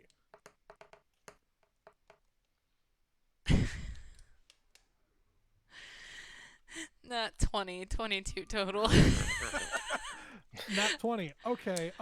You look at kind of the stump of what was once a horn, and you also look at his hands. He is visibly missing a few fingers. And you look at the stump of the horn, and it is not a clean removal. You get the impression it was lost in an explosion. Fair enough. What did he ask I was the representative of? Sorry.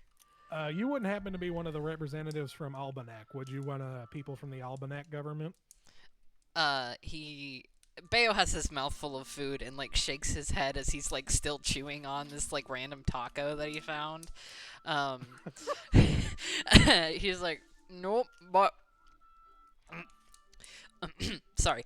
But you The might food be able good to. here, right? It's pretty good. I mean, I like food, so I'm not complaining Yeah, at all. That's entirely reasonable. I don't. And Bayo like kind of looks around, like kind of ducking and weaving his head, like trying to see around this dude that's in front of him. I think you might be able to find someone if you go over. And he points in a random direction, like. Bayo has no idea what he's telling this guy to do. He's just like over there. Can you give me a deception check? Let's see. 6. He immediately like sees you point in a random direction without looking and says, "You have no goddamn idea for where they are, do you?" Not a single one. And his like tail starts wagging. God damn it! I have been looking for those people for literally. I've been here for like 2 hours. I can't find them. Yeah, they get the impression they're kind of hard to find. DM question. Oh, see. 2 questions. Yeah. Can Yeah. the woman that was talking to Theo, you said she was part of that which burns, She which was is part of the something. church, yeah. Yeah. She was a huge deal representative from the church. Yeah. Is that something Bayo would know and be like, yes, she probably knows what to do with the Agrelsi government? You would absolutely recognize that she is from the church. You wouldn't necessarily know if she would have any idea what to do about the people impersonating the government. All right, Bayo's a Or dumb fuck. impersonating the. Yeah. Bayo kind of looks around again, actually trying to be helpful this time. And while he's looking around, just kind of rotating in place while still munching on his taco, he kind of says, like, through a mouthful of food, "Yeah, you're the only other gun user I've really seen, other than my friend that I made. There are a lot of Oh, people yeah, who you use got guns a- over there." Well, I'm from. I have it written down. Where the fuck did I write it down? Hang on. Well, where I'm from, it's a relatively recent development. You might have heard of me. Your friend probably might have heard of me as well. My name's Jameson Whitewater.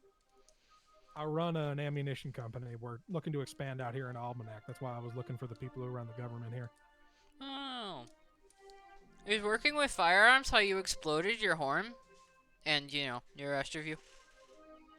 Yeah, essentially. And you notice as you're kind of like looking over him, there are a number of like burn scars all over his body. So yeah, this person blows things up probably more than is healthy. Well, I don't know where the Almanac people are, but I can probably tell you where my friend is at least. They might know. Oh sure. Yeah, could you just point them out to me? Can I point out where Adrian, right? Aiden? Aiden. Fuck, Yeah. sorry. I'm working on it. Yeah, sure. You pointed out. Actually, while you're doing that, we're going to cut over to Aiden. You have been kind of on your own a little bit. You were hanging out with Akoni for a little while, and then he kind of had to go do his own thing, so he left you on his own for a bit. And as you were eating, how has Aiden been presenting himself at this sort of feast? Sadly, still in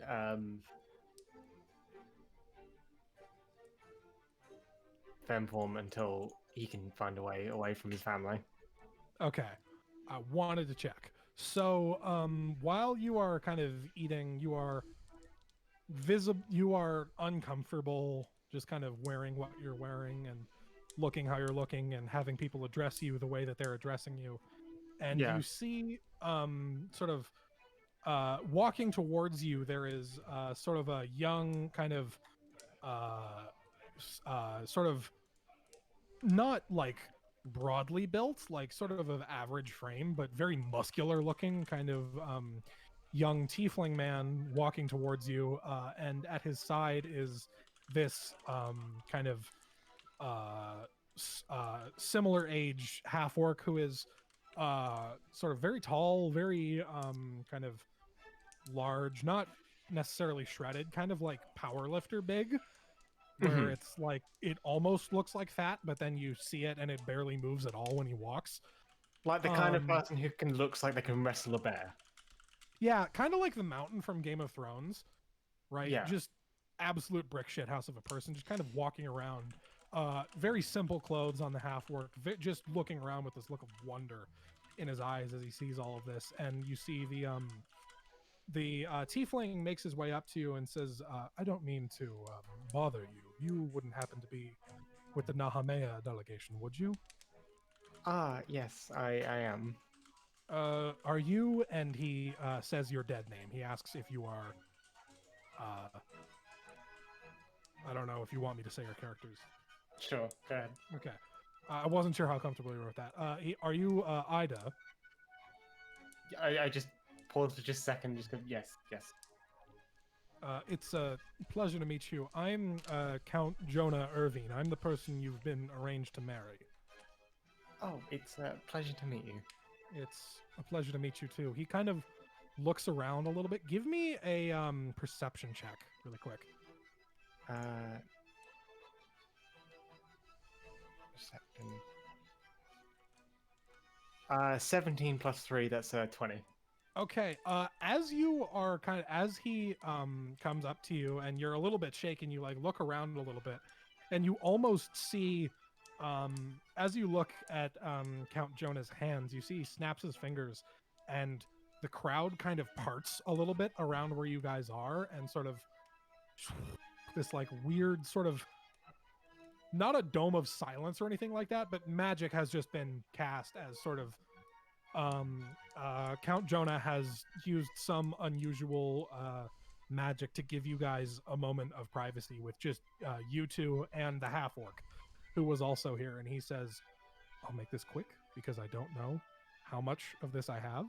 I don't know how you feel about the arranged marriage. I don't like it any more than you do.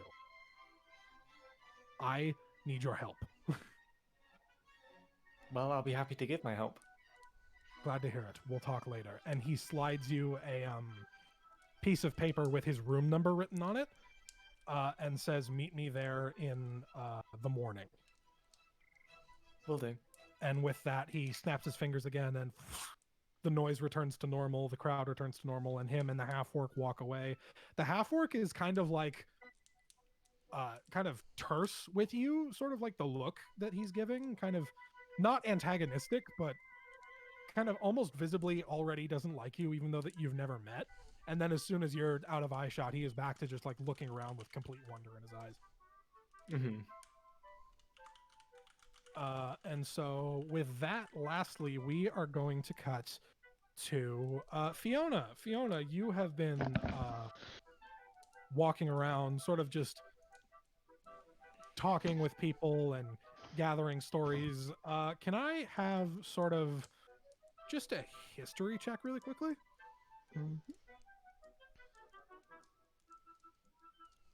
That's an 11. An 11. Okay. As you are kind of looking around, you're seeing, excuse me, mostly, regular people, the kinds of people that you've seen in this neck of the woods. all the time. None of what you've seen here stands out to you as particularly unusual, but your eyes keep going back to Lord Maddox, the person that met you at the docks and that helped escort you guys over to the feast, the skeleton. You skeletons that are just like walking around and being part of society are not unheard of, but certainly unusual specific to where you're from, but they're not unheard of in your part of the world. You have never seen anything like this here. It just keeps kind of sticking around in your mind. This is a very kind of a weird thing to you, but it's exciting. It's interesting. Is there any way to spot the sentient skelly? Yeah, no, he's not. He's being very kind of blasé about it. He's just walking around, kind of talking to people. Everybody that he goes up to is kind of visibly a little uncomfortable with it. In particular, he has made a point of talking to everybody from the church that he has not already talked to yet, and they all kind of walk away from him as soon as as they're done speaking, and you can like almost visibly see the disgust on their face as he does so, and he looks very happy with it. Well, can I go over and like tap his? I guess he has a shoulder. His shoulder. He's got shoulder blades. Yeah, you go up and kind of tap him on what would be his shoulder, and he turns around and kind of looks and then looks over and sees you and says, "Oh, yes, you are. What's your name? Sorry, Name's Fiona. Fiona. Yes. Yeah, curious. You seem to be headed out and greeting with everyone. People seem to be relatively accustomed, though not approving of your presence. But how to sell it? Well, I guess how to skeleton like you gain sentience, and how the hell did you end up Well, here? I don't know the specifics of what happened before I was a skeleton. That's kind of beyond my memory. I'm just gonna say it. I was dead, and then someone took my bones and woke me up, and I was a new person. And that was. He starts counting on his fingers and goes for like a minute. That was a great many years ago. And since then, I have been the Master of State to the Pontifex because I'm technically my existence is heresy.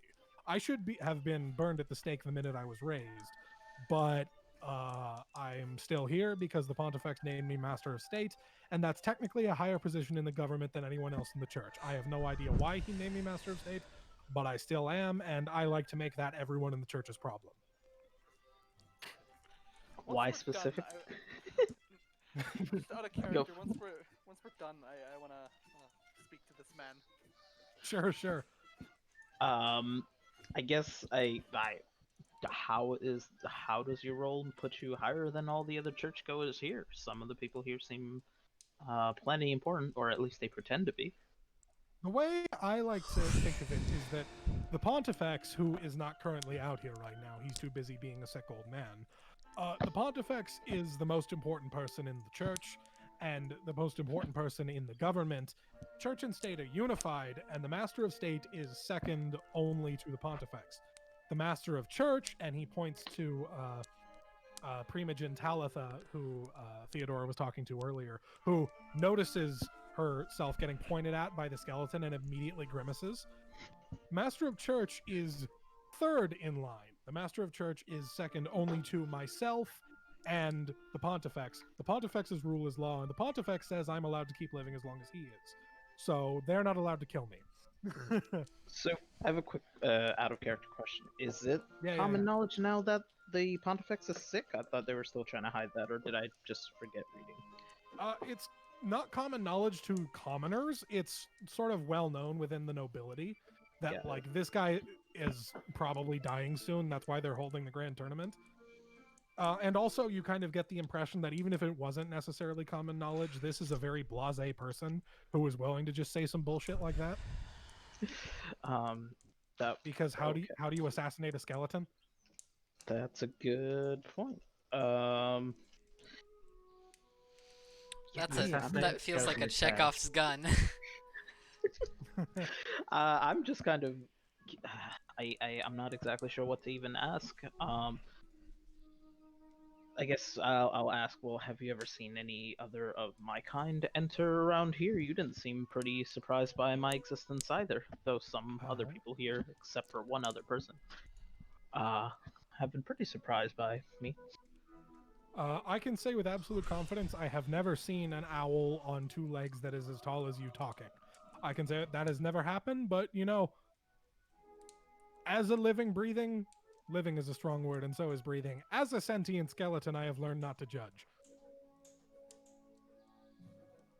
I have learned to accept the oddities of my. I was going to say life, but that doesn't sound like the right word. I have learned to accept the oddities of my existence as they come.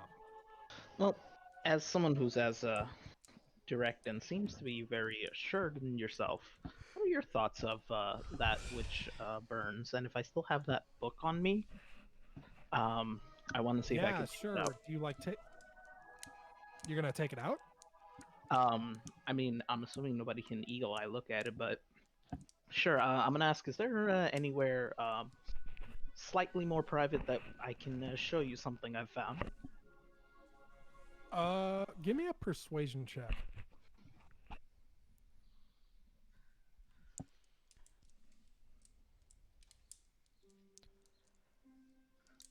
That's 14.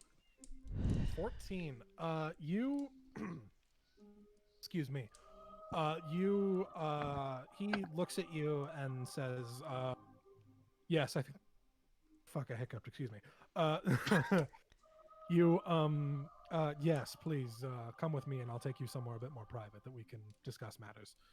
And he sort of escorts you out of the fuck, I dropped my die. Having a rough 5 minutes. He sort of escorts you out of the grand hall into a sort of more private chamber where the two of you can speak. Sorry, And he whoever's sort of like listening to waves the his recording. hand to, and you see he is definitely casting some kind of spell as he waves his hand around and his gold eyes glow a little bit and then dim right back down. Nobody's keeping an eye on us here. What did you have to show me? So I'm gonna go ahead and take out that book that seems strangely ciphered and ask them. So we found this book. I personally don't know too much about that which burns, but it seems that there seems to be a sort of apocalypse prophecy going on around here. That does not sound too healthy for your world. No, that's probably a good summation. I'm going to ignore the fact that you described it as my world and not as the world and take a look at this book. And he takes the book and begins kind of thumbing through it and looking at it and reading it. He reads it for about 5 minutes and then, just kind of skimming through it. And after that, he kind of hands it back to you and says, I am not familiar with any of what is discussed in this book, but I am not exactly welcome in places of worship for obvious reasons. Maybe see about tomorrow. The Pontifex is going to be just like out and about. We don't care how fucked he is. He's just going to be there, and we're going to keep him out there. And maybe it would be a good idea to show this to him. I would not show it to the master of church if I were you.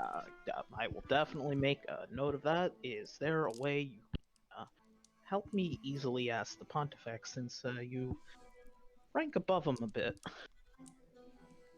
I will broach the subject with him later tonight. He will be coming out for sort of a closing speech to end the feast tonight. Maybe then we can see about it. He might not have a lot of time then. We'll see. How can I meet up with you so that we can get to this window? It's not, I'll sort of, at the end of the, when 5 minutes-ish before he'll be coming out to give the speech, I will sort of gesture towards you. You'll know when it's happening. Trust me. I'll just go ahead and nod my head, and I guess the only other question is was there a cipher for this text that he understood, or was he just as clueless as me? I basically want to ask him if he could teach me.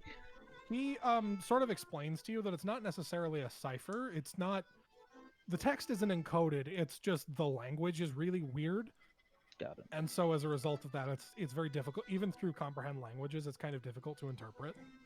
Got it. It's a very old sort of kind of primitive religious language.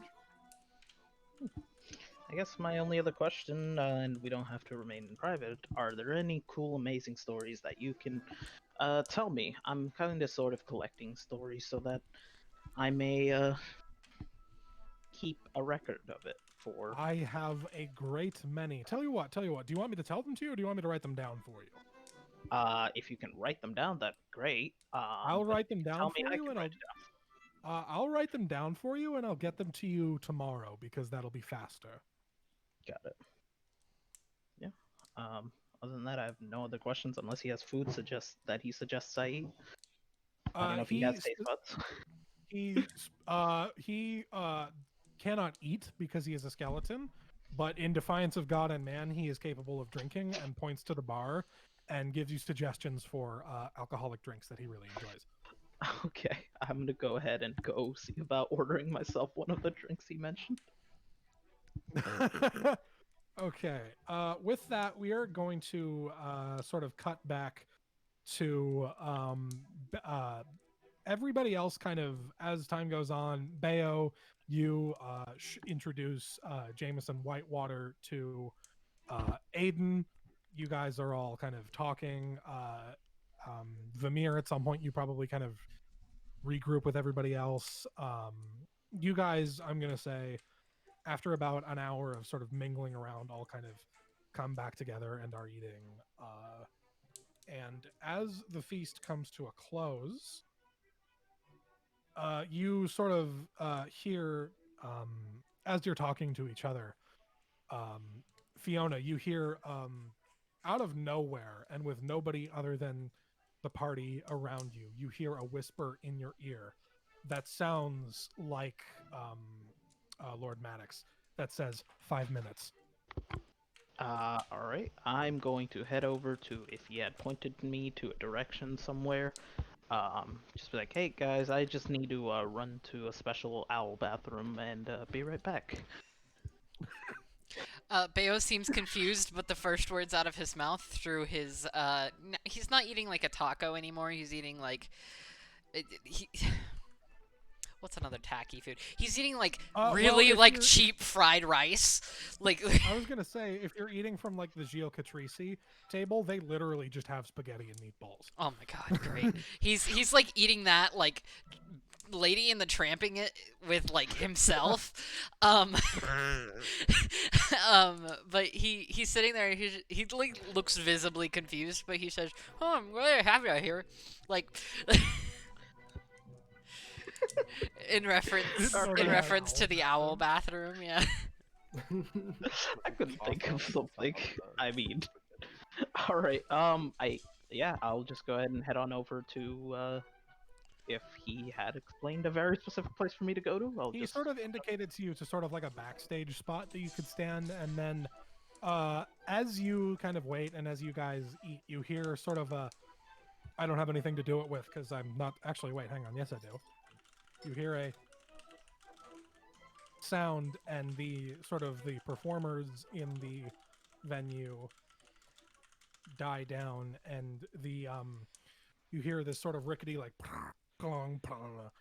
being wheeled out as you see a impossibly old elf getting wheeled out onto a stage by Lord Maddox in a wheelchair, wrapped in like 15 different blankets. All that you can really see is his face.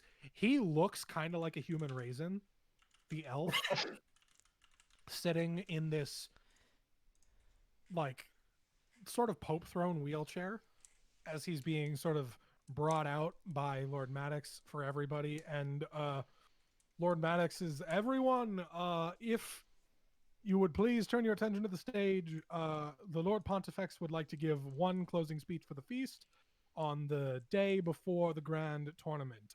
Lord Griffith Prothero Pontifex, the stage is yours. And then Lord Maddox leaves the stage as everyone boos him like the fucking commissioner during a draft. And so you guys hear sort of this like old man groaning as the Pontifex kind of adjusts how he's sitting and leans forward a bit and says, "You are representatives of every nation in this world. And he looks around at everybody in the room, and it takes like 5 minutes because his neck moves really slowly. And he's looking around, and he says, "And I know, because I've been here long enough." And he raises his arm very slowly, and it's very shaky, and he points out at the room. Hang on. Every one of you wants me dead. All of you. He points specifically at like a whole bunch of random people. You want me dead? You want me dead? You tried to kill me. Points at fucking like every just random individual. Eventually he like points at Bayo. He's like, "You seem fine. You you want me dead. You want me dead. You all want me dead, and I know that. And you will be very pleased to hear that that is happening soon. You Bayo will like get the war that you want." Bayo is like wagging his tail that he was pointed out as being a good dog in his head. He's just like, "Yes, I am the good dog." You all wish for me to die, and that is happening probably within the next like 48 hours at the absolute most. I'll be honest, I didn't actually write anything down for this speech. I'm not entirely sure I can read anymore. My eyes are like 40% cataracts and 60% old. I'll be honest, I was kind of hoping I would never have to make one of these speeches. It's at this point that you can see he like adjusts the blanket, and there is a like half-empty bottle of booze that he has just been going to town on. Well, you know what? We're having the grand tournament tomorrow. The way the tournament works, and I'm going to explain this now, there are 3 events. There is the marksmanship contest. If you win the marksmanship contest, what do you get for that? Hang on. And he starts going through like all the shit in his blanket. If you win the marksmanship contest, you are named to a seat on the next Pontifex's council. If you win there's a joust. Why is there a joust? There's a joust. And if you win the joust, you get to name a candidate for the next Pontifex, and there's also just a straight free for all. You just fight not to the death, to the pain. You fight till everyone else in the fight is knocked out. Don't kill each other. Save that for a week from now. And whoever wins that gets a boon. You get to ask me, unless I'm dead, who knows at this point, to do something, and it just happens. That's wow. Who came up with that one? What the anyway, and you see at this point he's just kind of like repeating himself as he like starts stammering, and Lord Maddox comes back out and wheels him off while he's talking. He says, "Don't you fucking stop pulling me away from the stage. Thank you, Pontifex. Thank you, Lord Griffith Prothero, hallowed be his name. Resume the feast." And the music starts back up again as everyone looks very deeply uncomfortable. Out of curiosity, was our group just kind of sitting together in a corner, like giggling to each other ourselves at this poor senile drunk old man? I will say that Theodora found that extremely funny. She's badly masking it. Can I just interject with a straight face? Well, I think he was quite persuasive. Bayo just breaks down laughing even harder. You see, actually, you guys, I'm bad with names. Hang on. Aiden, you kind of look over at the table, and you see you look over at one of the other tables, and you see Count Jonah and the half-orc that he came with, and the half-orc looks dead fucking confused as to what just happened and why he sat through 15 minutes of that. You've never seen like a more extreme look of confusion on a person's face. As you guys are sort of eating and mingling, Fiona, the Lord Griffith Prothero, is wheeled out to behind the stage where you are, and as he's brought out, "Oh, who are you? You're an owl." I am indeed an owl, and I have a few questions for you uh, as the Pontifex and your friend here pointing to Are you here to kill me? not yet. Don't worry. I may give you immortality, but I'm not sure yet. That's a shame. Okay. All right. What do you want me to read? I'm gonna hand him the book, and if he can't read it, I'll try to read it out loud for him. Okay, give me a sec. Oh Jesus Christ. Okay. So he grabs the book and starts very slowly thumbing through it. He is reading it. He immediately kind of I'm just gonna say it. He rolled a natural 20 on his fucking religion check. He Okay. reads the entire thing and he looks. He's like, yeah, it's I think I might have been in the room when this was written. This is a very old book. Very old ideas. Where'd you get this?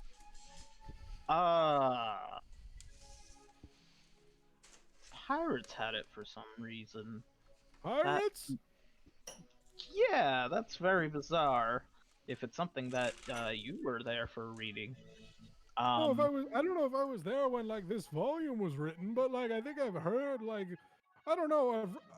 When you get to be 1,000 years old, all words kind of like look the same. I'm gonna be honest. Oh, okay. I've been there for a great many old religious books being written. I don't necessarily know if I was there for this one, but it's sort of. What did you want to know about it? Well, does the text hold some truth to it? Um, is there a potential apocalypse coming out for this world? Well, I mean, all things must come to an end eventually. I don't know if it doesn't speak to sort of anything coming up in the near future. I don't think it. A lot of this seems to be kind of hypothetical ideas and sort of old church, doctrine that has now been ruled as sort of heretical. Like the idea of sort of an anti that which burns, that which wets. I don't know what it's called. It doesn't really give a name. I guess then God. could I ask him about approximately when he thinks this thing became declared heretical? Oh, gee, when did it? Oh, God, a long time ago. Hang on. Hang on. He starts thumbing through the book again to like look for when it was written. Well. Oh, hang on. Okay. Yeah, it was written maybe like 100 years ago. It was probably not 100 years ago. It was probably deemed heretical about 100 years ago. It was probably written like 500 years ago. I'll be honest. Well, I guess I don't know if I have the time, but I guess one thing I would love to ask is there any reason that that which burns has kind of risen to power so quickly? Because I have not been familiar with it from where I came from. Yeah, Just it was a trying to big get. war. Oh, okay. A lot of people died. It was kind of like a big deal. That's most of what prompted it. Okay. And I'll point to I think Maddox. Do you know if he was a part of that war? I don't know. He was some. I found him one day. I don't know. I thought it was funny if I made him a lord, so I made him a lord. Uh, I'll be honest. It was basically a religious shitpost. um, I want that I- framed on a wall, please. I guess the only other questions I have is I guess I'll ask him how have you heard of or how familiar are you and your church with the nod? That's kind of a lot. I know a decent amount about it. I've never been. I don't think I've ever been. Well, maybe. I don't know. He's kind of, you're asking a lot here. I have done a lot of reading about it, and that is kind of the extent of my knowledge. The church doesn't like it. Is there any reason the church specifically does not like it? Well, uh, it's kind of they think of it. They think of anything that isn't faith in that which burns as potentially dangerous.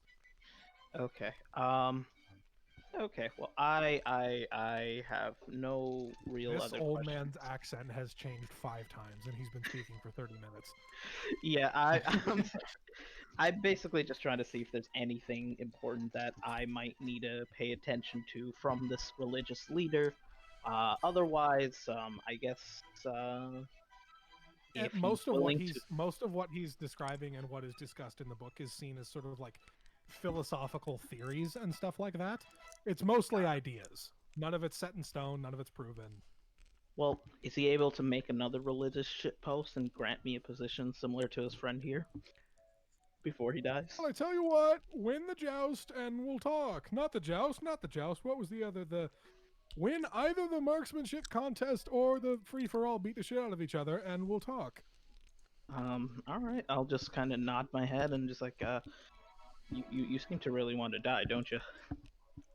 When you live 1,000 years, eventually you only have one more thing to look forward to. Okay. I'll make sure to keep that in mind. I have no other questions. I'm not sure what else to look for.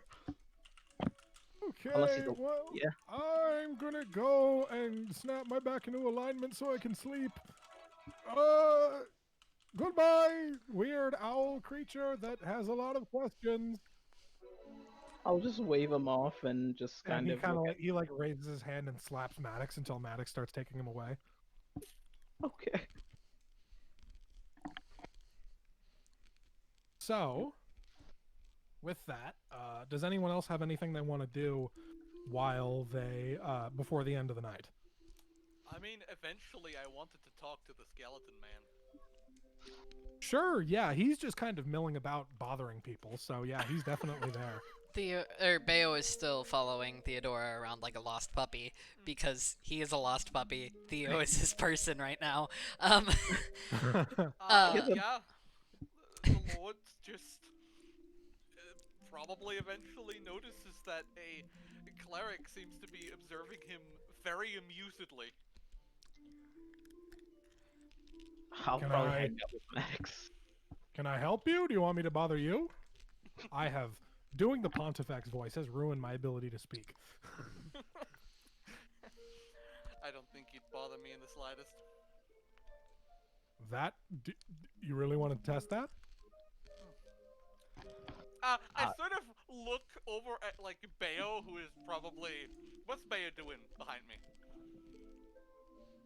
He has some like special food that he found that he's like, all right, I wanted to. He like wants to share it, like visibly wants to share it with Theodora, but like he's like too nervous to ask, so he's just holding it behind her, giving her puppy dog eyes.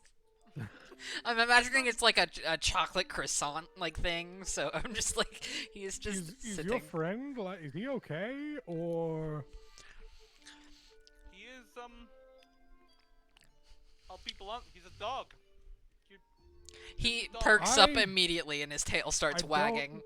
Normally, when I hear someone call someone that, it's an insult, but he seems to like it, and I'm slightly uncomfortable because of that.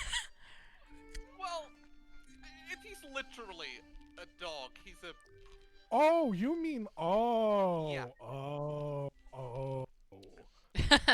A part of the pack of Pyral, and then he like Oh, nods slightly to. those are words. Those are words. Yes. Hi. Hello. he's a I wolf yes. shifter. Yeah. Yes. Hi. I am. You heard my name. You heard the stupid squire read the stupid scroll. Hi. How can I help you?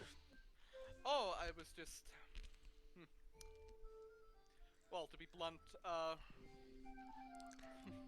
I'm not a friend of many people here, and they seem to be very annoyed with you. So that's Yes, I was discussing this with your owl friend earlier, but people. I am a living heresy, and I like to make that everyone else's problem. well. Dogmatism doesn't help anybody, but don't tell anyone I said that. Bayo like nudges Theo like very quietly, and it's just like show him the cape, show him the inside of the cape. What do you want me to? No. The cape. Why? No. Because.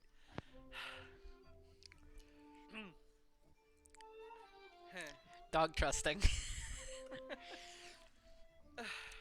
Well, I mean, I wouldn't suspect you of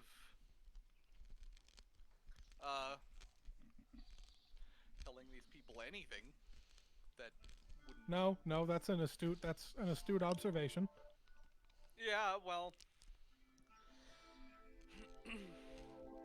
If you're if I feel like some sort of peer pressure is going on here.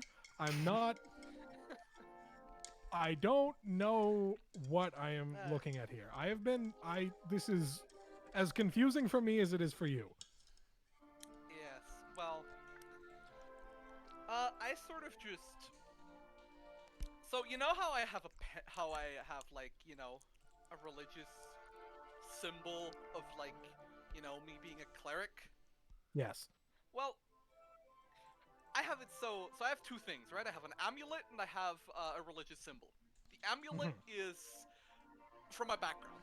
That's what's from me being with the church. Yes. But it folds open and it folds into a moon. Yeah. Oh. Oh, you're one of.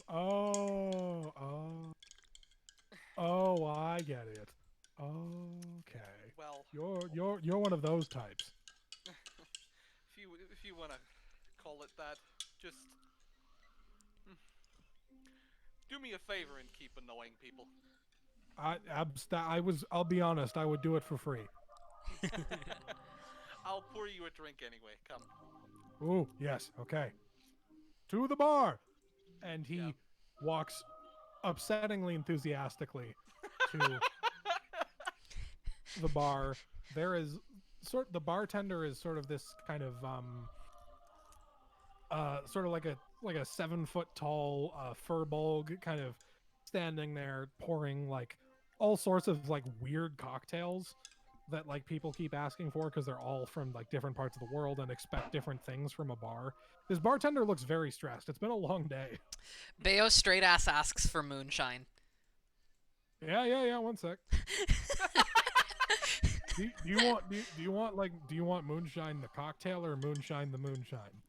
His eyes sparkle and he just goes, "Yes, please." Okay, hang on. He pours you a full. When he pours moonshine, he takes out like a clear solo cup and fills it to the brim with moonshine.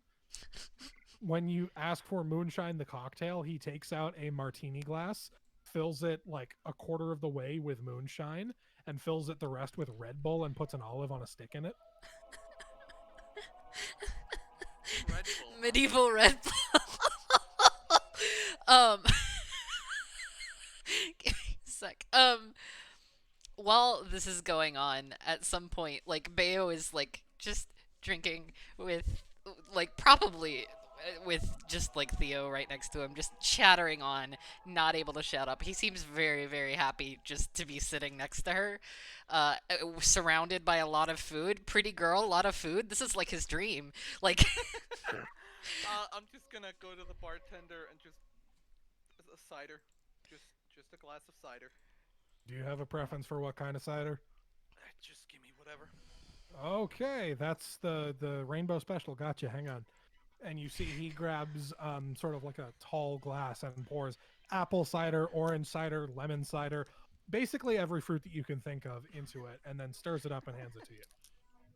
This is either going to taste good or... well, we'll see.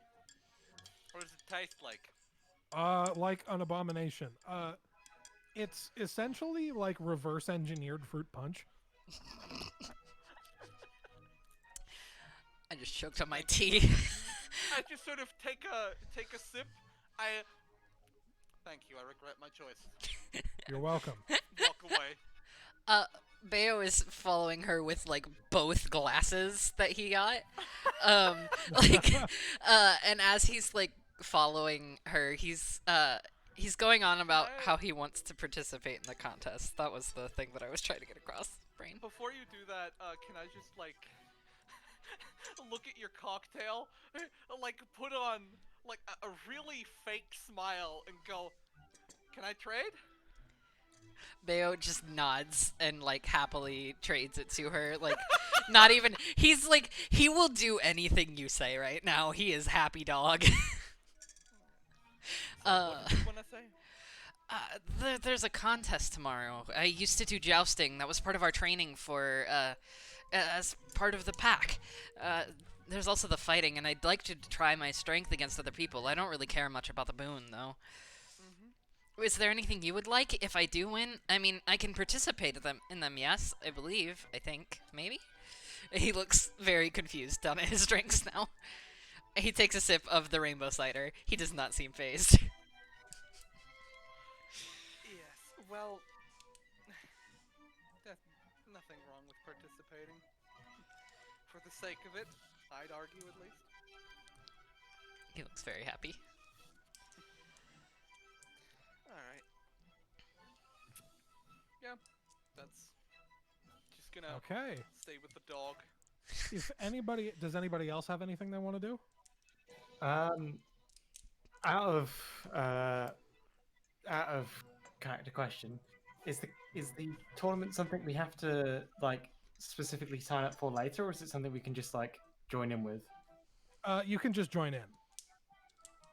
It's Okay. it's like a registration is 15 minutes before the event type deal. Okay, I know what I'm doing then. When For the next record... session. Oh, yeah. Sorry, didn't mean to interrupt. Sorry. I was just gonna tell Ian that, for the record, Bayo's heater shield as a bonus gives him a +1 to his AC while on horseback, just so you Oh are yes, aware. I was well aware. Okay, just checking. I am looking forward to the joust. Okay. So, unless anybody else had anything they wanted to do, I don't. so okay. As you finish your, hang on, let me find the. As you finish your conversations and meeting with the people at this grand feast, the tournament looming overhead tomorrow, you lie down in your beds, far from home and far from where you came. And as consciousness slips away from you all, you notice that as you fall asleep, and all of you feel this, you dream of falling. As you sleep, there's nothing visible around you as you fall for hours, endlessly at first, before suddenly you see it. A brilliant, fiery orange light below you. As you fall towards it, you feel yourself warming up. It's not uncomfortable warmth, but it's not temperate. It's like a summer's day, hot. And as you fall, you can make out shapes below. Creatures flying in the sky, wingless below you. Thousands roaming the ground, and giant, glimmering metal walls to the east. You keep falling, and past the walls and the strange alien creatures flying above you, and suddenly you look around and you all see each other, falling together now. As you look around, you see each other wearing whatever you consider your ideal outfits. Aiden looks not like Aiden is presented masculine. Aiden looks like Aiden. Everyone looks different, but in a good way. As you all fall together, you're less than 100 feet above the ground now. And as you plummet, the people on the ground notice. They start to clear landing space for you all to land. They seem surprised, but not afraid as you fall. Once you're about 50 feet above ground, you all feel your velocity slow to a crawl as you gently wind your way down to the ground. As you land, the crowds of strange, devil, and demon looking people around you speak in a language you don't understand until one steps forward, a tall, muscular figure that kneels down and looks over you all for a moment before saying in common, "Are you all right? I haven't seen your kind down here in years. And with that snap, you all wake up. You all have a cold sweat, and it is the morning of the tournament. And that's how we're going to end the session. Wow, I Alright. can't believe Thank Aiden's you. dreams outed him. Oh, well, sorry. I thought you had come out to the rest of the party. No, yeah, I think he had at that point. I'm Okay. having Well, Well, I'm even having if fun. it did, I am. You have 2 other trans people in your party. Yeah. I know, God I'm force having femmed fun. Theo, and they liked it. Yeah, I don't know if anyone else has heard of this meme, but I was basically force femmed by God. Okay. So yeah, thank you all for coming to the session. I had a lot of fun running it. Very fun playing it. You're a Yeah, very thank good you. DM. I'm gonna go ahead and end the recording if that's alright. Yeah, go ahead. Okay.